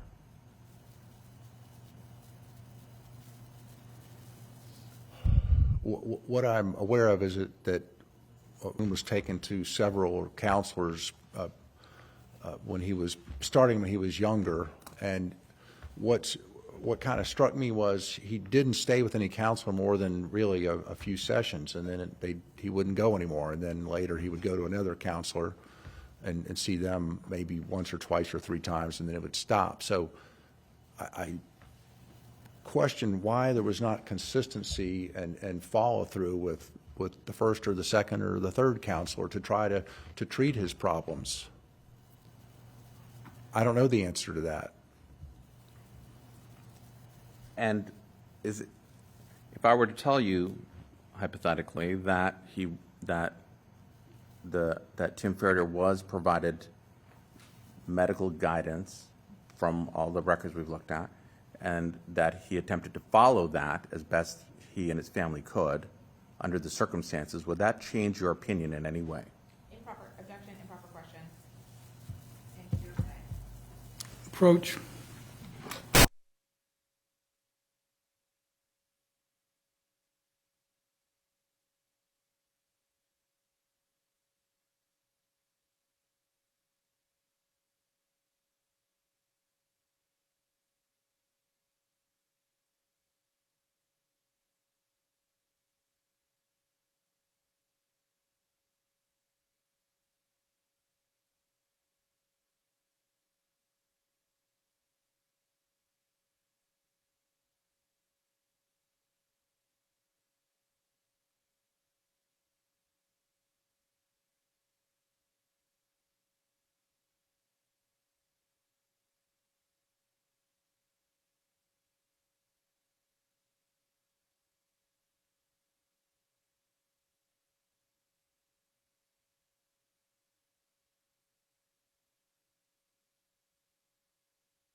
All right, the objection is sustained. You need to rephrase, Mr. Wahid. So, Doctor, if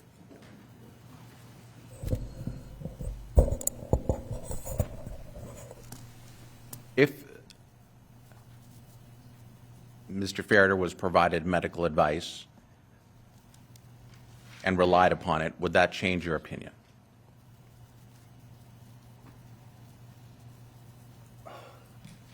About his treatment in the solitary confinement or the physical abuse, I mean, no, I don't see how it would. I don't think any professional gave him advice to put your child in solitary confinement or physically abuse the child or withhold meals for punishment or take his one book away as punishment or turn the lights out. No, I don't. It wouldn't.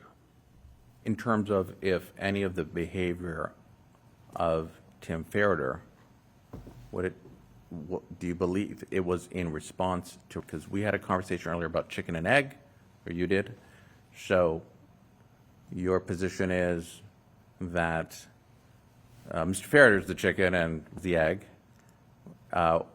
based on that question I just asked you, which is if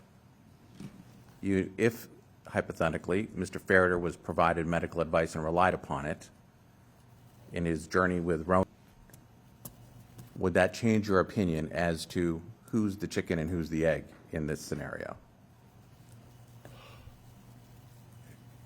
The easy answer is no, but I don't know how it would. But as I said earlier, Mr. Ferriter didn't cause the original reactive attachment disorder problem.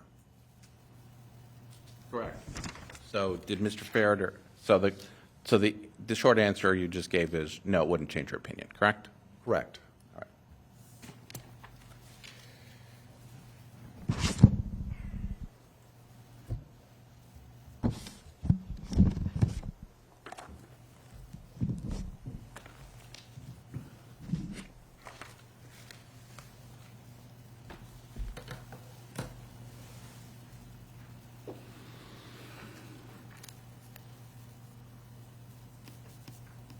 On direct, you talked about the juvenile detention center. Do you remember that? Yes. And you were talking about what the confinement looks like, correct? Yes. And you were talking about how it isn't pitch black in there. Right. All right. But there is a thing called lights out at a juvenile detention center, correct? Yes, but there's enough lighting where officers can do their rounds and look in and see all the kids. So it's not pitch black, but the lights are dimmed down, so it's easier for the kids to sleep. You wrote an article that I reviewed where you talked about the type of violence that happens at juvenile detention centers, correct? You mean towards the kids? Yes, towards the kids or from the kids to each other. I'm going to object as to relevance. Sustained. Unless you want to approach Mr. Wahid. No.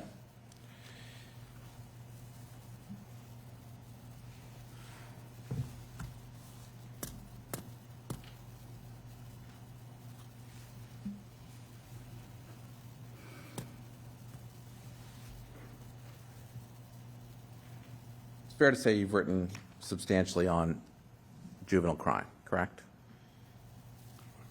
Yes. Juvenile violence and homicide in particular, yes. And you're familiar with the term school to prison pipeline, correct? I'm going to object as to relevance. Sustained. As far as you know, based on all the records you reviewed, Mr. Ferriter never called the police on his child, did he? Object as to relevance. Sustained.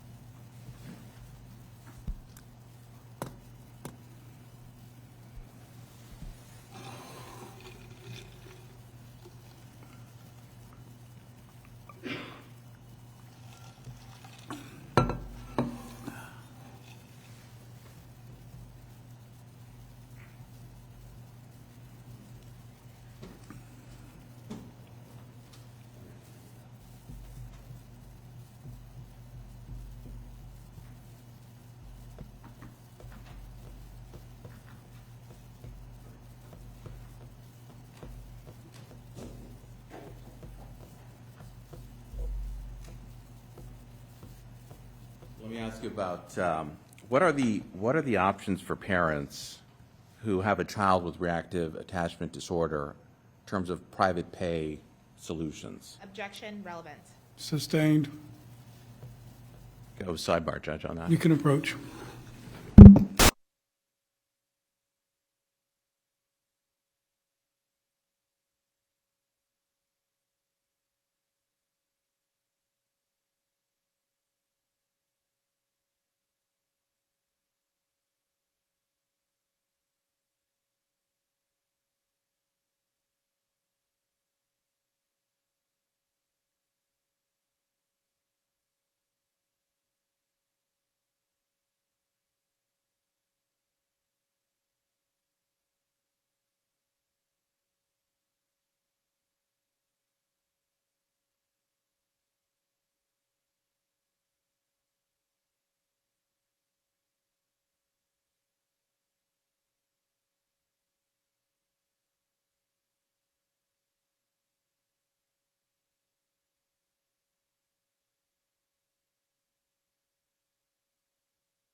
All right, the objection is sustained. Next question.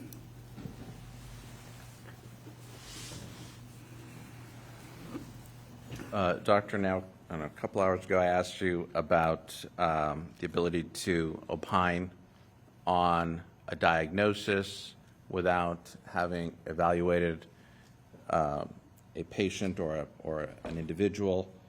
And you'd asked me to show you the section. May I approach, Judge? You can approach Ms. Coakley first.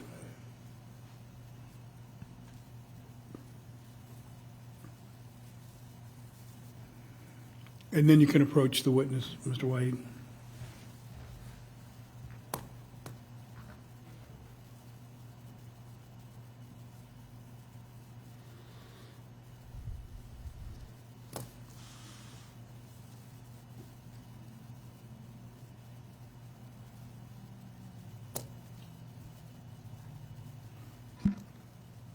Take the mic with you if you're going to be speaking.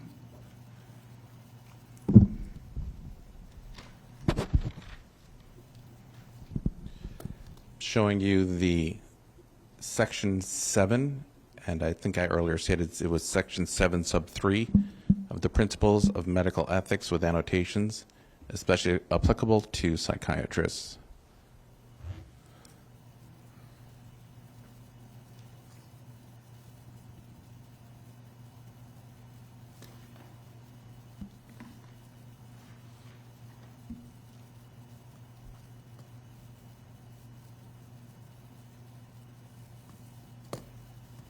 This is called the Goldwater Rule. Had to do with Barry Goldwater when he was running for president, and there was a poll about whether he was fit to be president or not. That's where this came from. And I've been in committees trying to rewrite this because I was on the ethics committee for 18 years. So I'm very familiar with this. And that doesn't exclude us if we're asked for a professional opinion. What is the rule? Unless you've been granted proper authorization for such a statement. So being an expert witness for the court would be proper authorization to offer my professional opinions. If you could just read the whole thing for the jury, just because they don't know what you're looking at. Okay. On occasion, psychiatrists are asked for an opinion about an individual who is in the light of public attention and who has disclosed information about himself, herself through the media. That is, that person in the light of attention. In such circumstances, a psychiatrist may share with the public his or her expertise about psychiatric issues in general. However, it is unethical for a psychiatrist to offer a professional opinion unless he or she has conducted an examination and has been granted proper authorization for such a statement.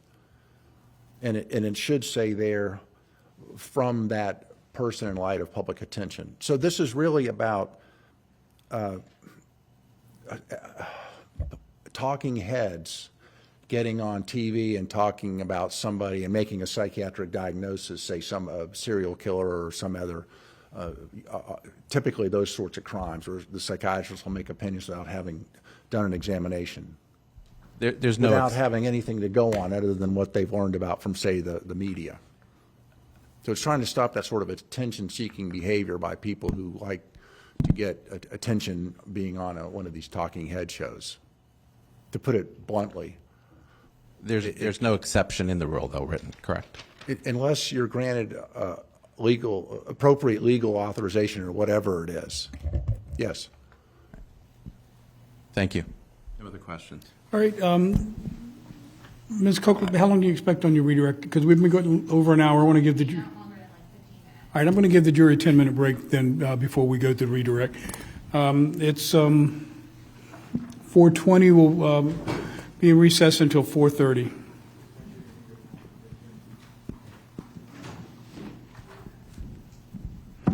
And sir, same instruction.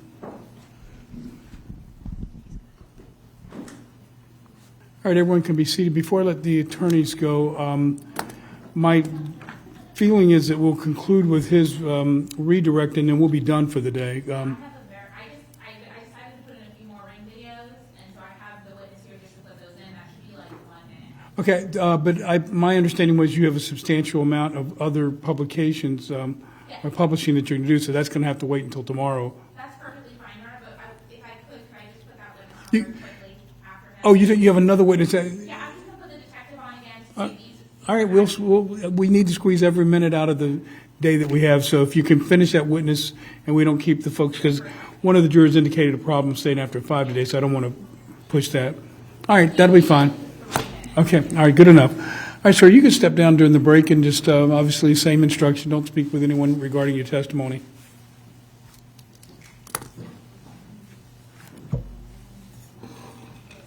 All right, all sides ready to proceed? All right, let's let the witness take the stand again. Do we have the witness? You're on mute. All right, Mark, as soon as the witness takes the stand, you can bring the jurors out. All rise. Jury entering.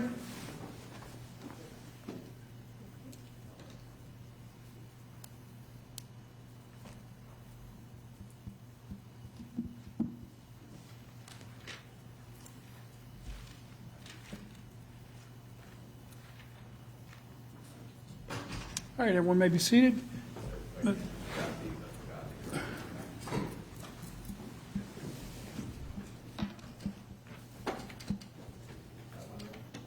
No, that's connected.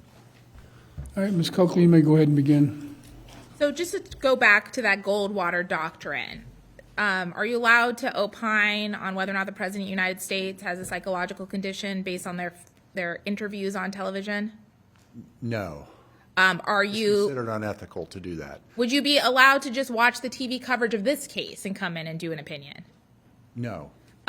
Is it permissible to, as part of a court proceeding, review all the records involved and opine in certain circumstances? Yes. Now, there was a lot of questioning on cross-examination about whether or not Tim Ferriter acting on the advice of medical personnel would change your opinion. Was there any indication in the records you reviewed that the defendant in this case was advised to treat his son how he did? No, there was not. Was there any indication from any of the people involved that it was appropriate to confine his child for multiple hours a day? No. Was there any indication that any medical professional ever told him that he should keep his child in a room in the dark for hours during the day? No. Was there any indication that any medical professional said that the child should be deprived of access to a bathroom? No. Would that be a medically acceptable treatment for any condition? No. I Now- can't think of one. What, you can't think of one? I can't. Now, I want to talk for a second about some of the specifics that you testified to. There was a little bit of a talk about the oppositional defiant disorder diagnosis by Miss Martin. Was she a doctor or a clinical licensed social worker? She's a social worker. So that wasn't a diagnosis that was done by a doctor. Correct. In addition, that was in the year, what year about thereabouts was that? That should have been 2015, when he was, let's see, 8. 2015, or would it be 6? It was 2015. Leading, is that the sustained rephrase? Well, how old would he have been? He was 8. And in general, did you see, or were you able to tell how often he was, there was any kind of intervention for that, or how often he met that licensed clinical social worker?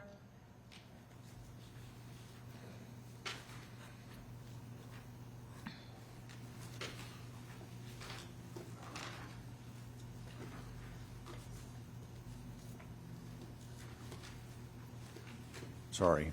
Okay. I was looking. Was it more than Okay. a handful of times? I'm wrong. It was,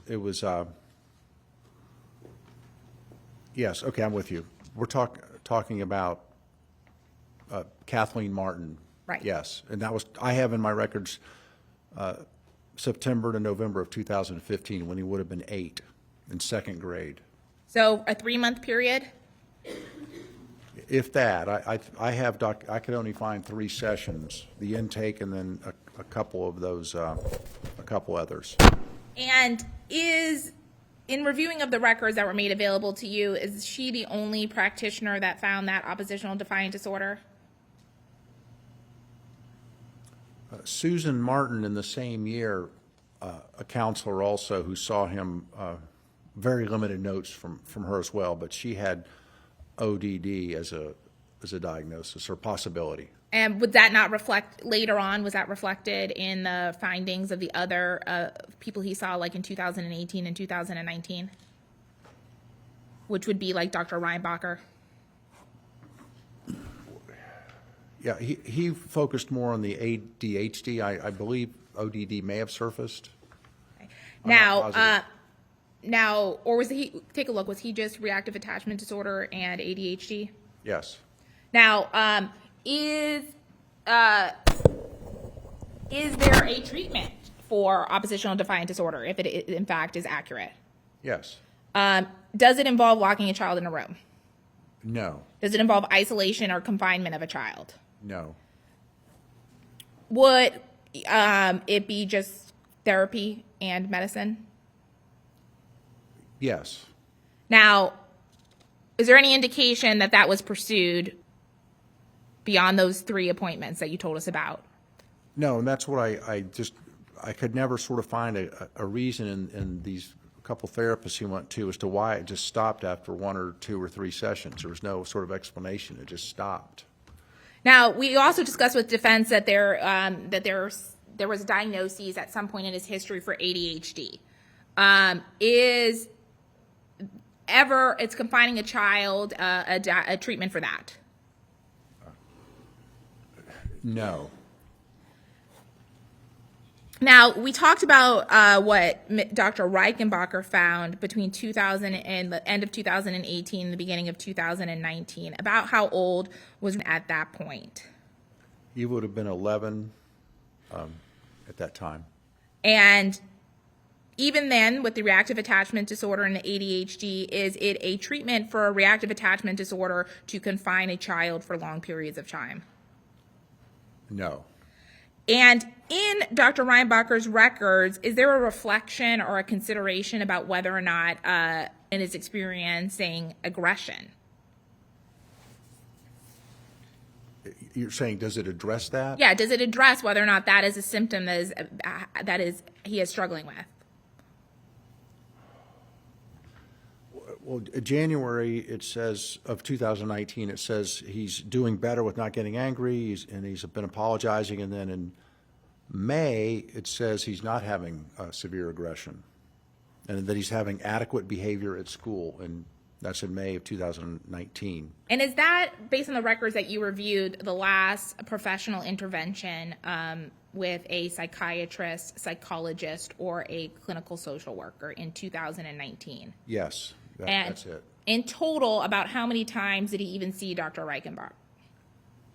A handful of times, 4 or 5, maybe 6, something like that. Now, Oh, I'm so sorry. I didn't mean to interrupt you. You said four, 5, or 6 It times? was 4 or 5, maybe 6.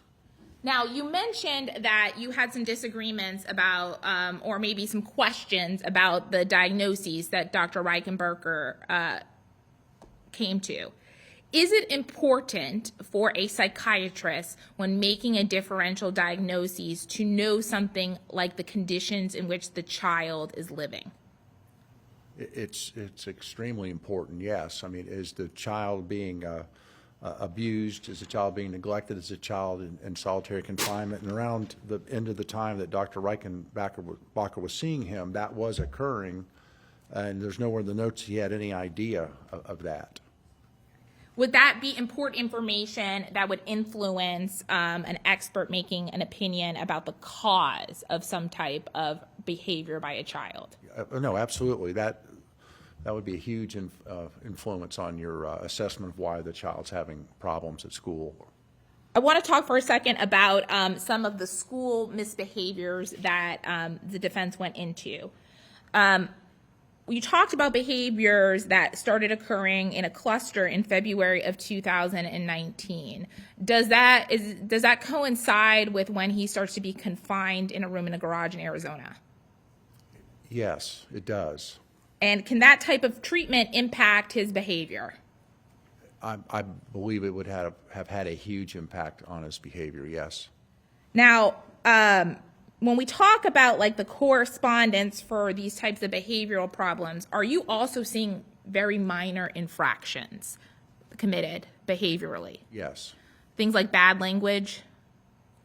Yes. Stealing a piece of candy? Yes.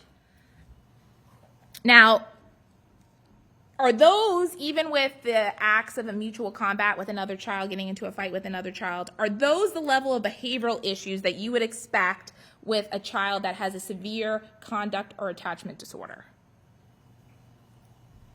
He doesn't have a conduct disorder per se. I mean, that's a diagnosis. I would say he has conduct disorder. Okay. I don't think you mean that.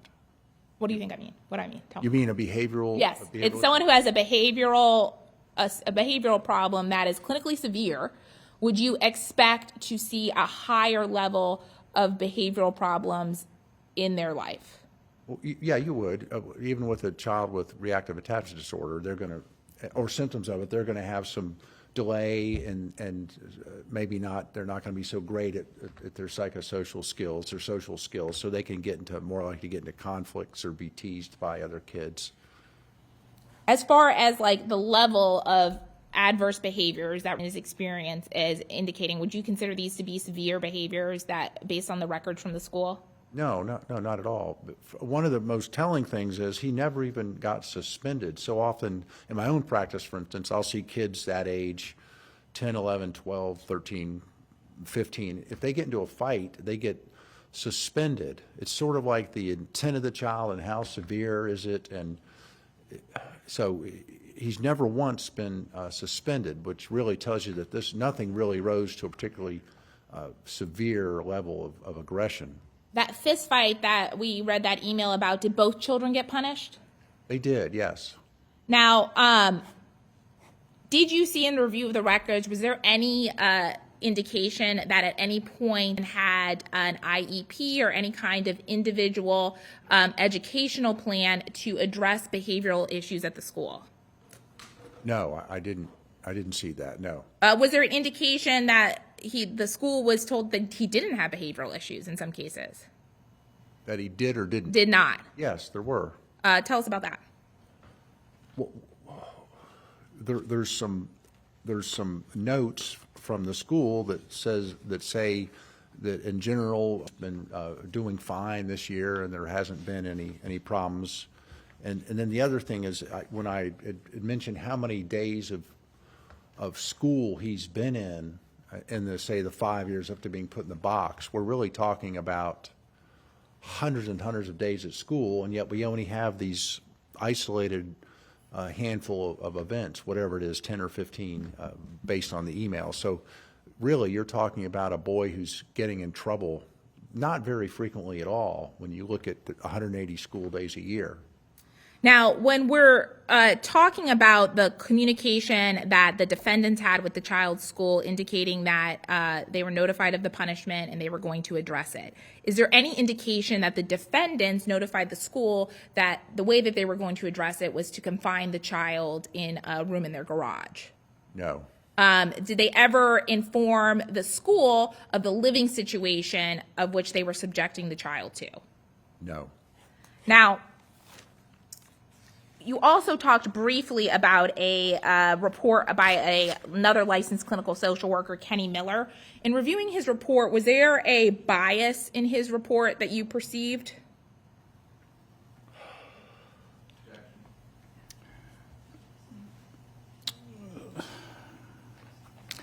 I need you to approach.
Objection sustained. Rephrase the question, Ms. Coakley. The report of the social worker, Kenny Miller, did you take into consideration the timing of when it was issued? Yes, I did. When was it issued? After the Ferriters were arrested. And was it based in large part on their representations to Mr. Miller? It was, yes. And so did that have an impact on how much you weighed his conclusions? It did, yes, because I didn't see that he had any exposure or access to all the other information in this case that would have, I think, improved his ability to understand what exactly was going on with and the parenting. Now, lastly, the defense asked you about your ability as a psychiatrist to opine that something is malicious. Is it in your realm of expertise to make a clinical assessment of parents' behaviors, especially in the cases of abuse? Oh, yes. I mean, commonly. Is that something that psychiatrists, medical doctors like yourself, especially forensic psychiatrists, commonly do? Yes. And based on all your training and experience and also the active literature, are you able to, as a psychiatrist, to opine that this conduct was malicious and harmful? Yes, and those physical abuse or psychological abuse, emotional abuse, neglect, those are actually diagnostic categories in the DSM. That we need to put those in the record when we believe that they're occurring, so we have an accurate representation in the medical record of what we have opined about the patient. You believe that was occurring here? I believe what? Do you believe that was occurring here, abuse and neglect? Yes. That's all the questions I have. All right, sir, that concludes your testimony. I'm sorry. May I request a brief recross on something that Approach.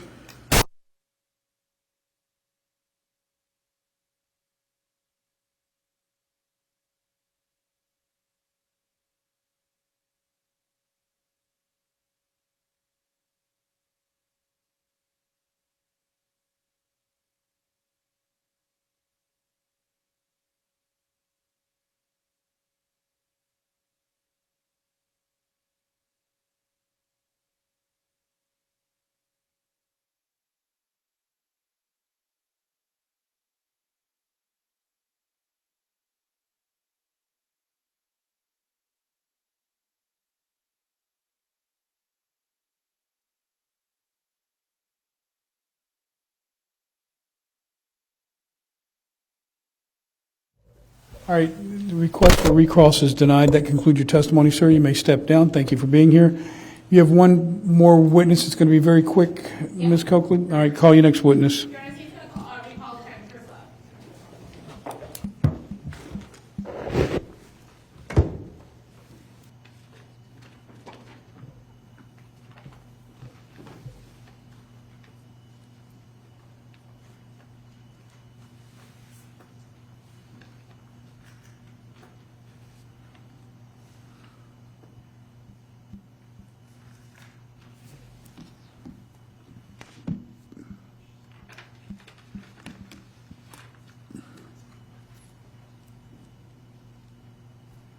Do you swear or affirm that the evidence you're about to give will be the truth, the whole truth, and nothing but the truth? I swear.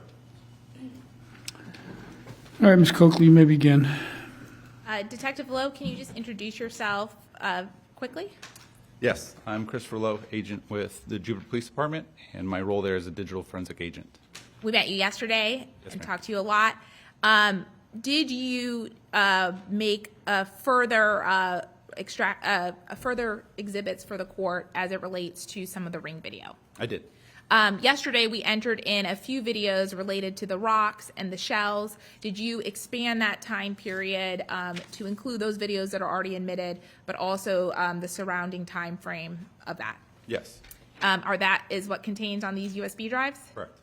Are they a true and accurate depiction of the videos that you retrieved from Ring as a result of the lawful search warrant in this case? They are. Your Honor, at this time, I'd like to move them in as, Your next number is 20 and 21. I'll do them, yes. You've got two, is it 20 and 21? Yes, sir. Any objection?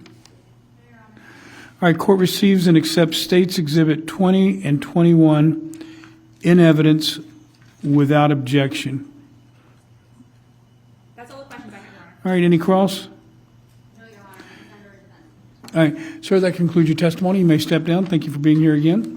And you're not excused from all proceedings yet, as you know.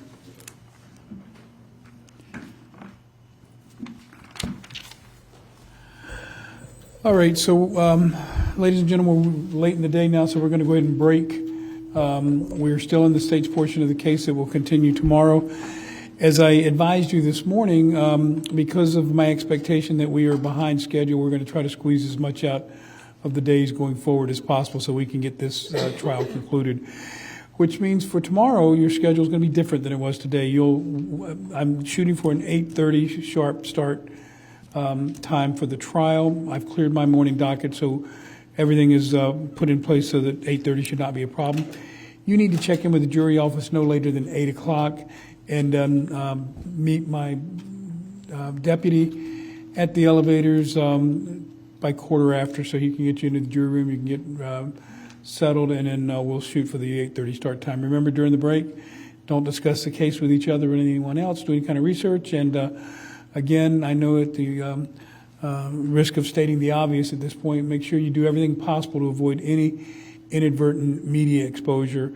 Because I don't know that I asked you that. I think I did ask you that this morning. I'm trying to ask it every morning. I will ask you that again tomorrow to make sure that no one has been exposed inadvertently to any media exposure. So with that, same instruction, go home, rest, relax, have a good dinner, and I'll see you tomorrow morning.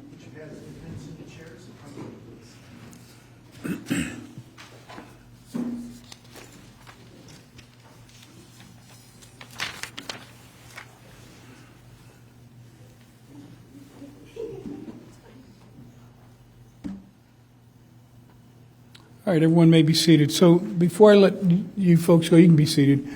Where are we with the state's case at this point? How much more video do you anticipate publishing?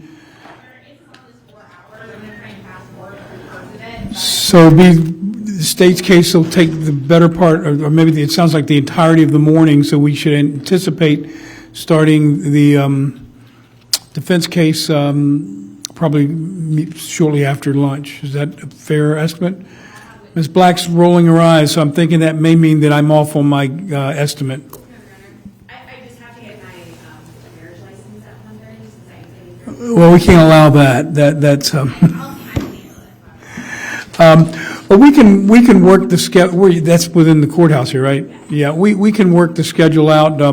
if the video recording is 4 hours, if that's what you anticipate publishing, that's going to take us with breaks and stuff. We're going to be to 12:30 or 1 anyway, and maybe we break late for lunch and make it from 1 to 2. But in any event, the anticipation is to start the defense case tomorrow sometime in the afternoon, which, based on the timing and chronology of things at this point, we are assured of going into Tuesday.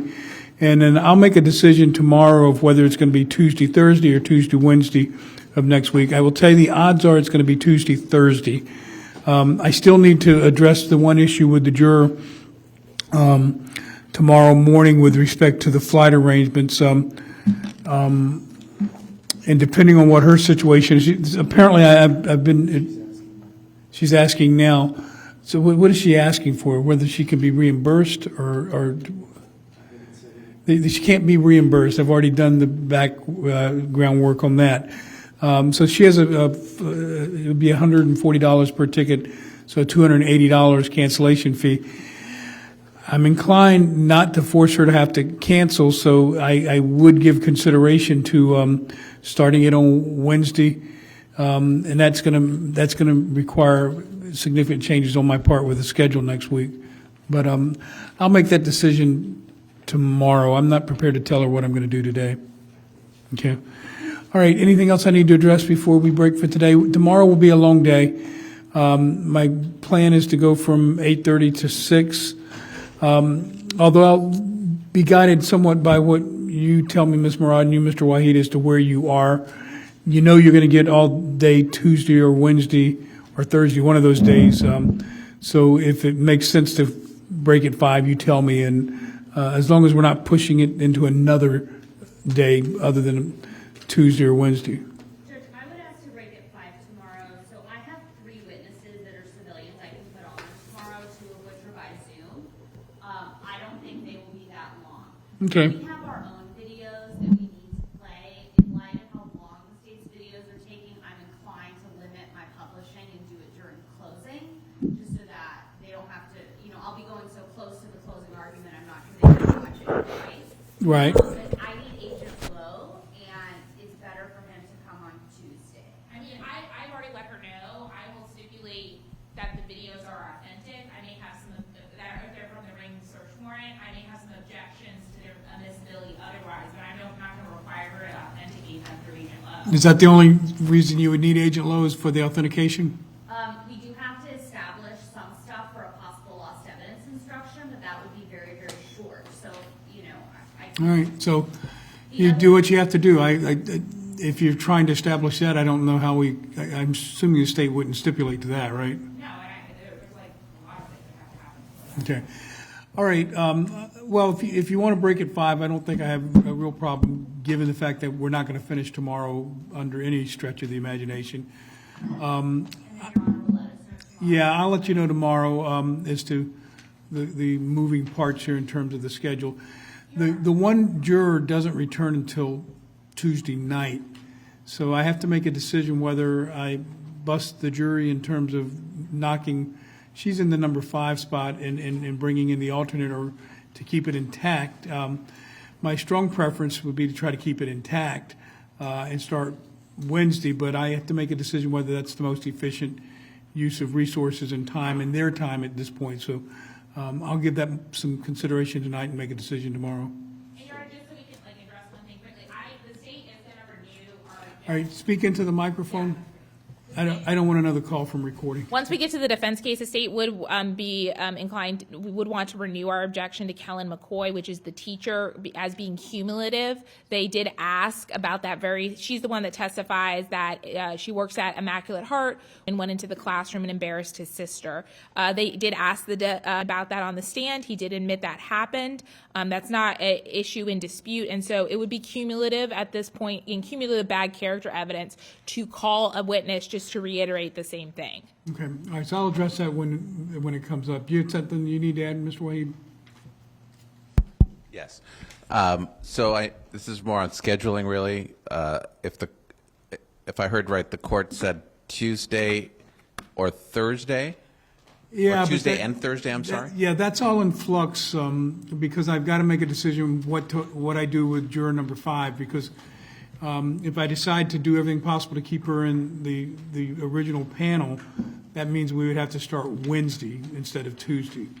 And I might do that, but What would be the state's preference if possible? start Tuesday or? No, to start Wednesday. To keep That's kind of the way I'm leaning, only because I know the thought and consideration that goes into both sides' decisions with respect to the original panel of 6. I assume would that be your preference as well? No, honestly, and part of the reason is because obviously it's delays is one of the issues, and I think there's 3 alternates. So I'll be honest with you, You don't have a position strongly one way or the at the other? moment I would rather keep it moving than that. And one of the reasons, Judge, is I actually have on the 12th, which is Thursday next week, a whole day of death penalty oral arguments set. So that's just something that is looming for me. Well, I don't even want to tell you the amount of rescheduling I'm going to have to do as well. So I'll make a decision tomorrow, and so I give them clarity as to what's going to happen. So it's the last thing, near and dear to everyone's heart, jury instructions. I don't think I need jury instructions until whatever first day we start back next week. So just keep that in mind. Anything else? Have an extensive motion for judgment acquittal argument, I think, tomorrow too. Likely we'll get that tomorrow. That'll be done before we start the defense case. Okay? All right, good. I'll see everybody tomorrow for an 8:30 sharp start time. Thank you.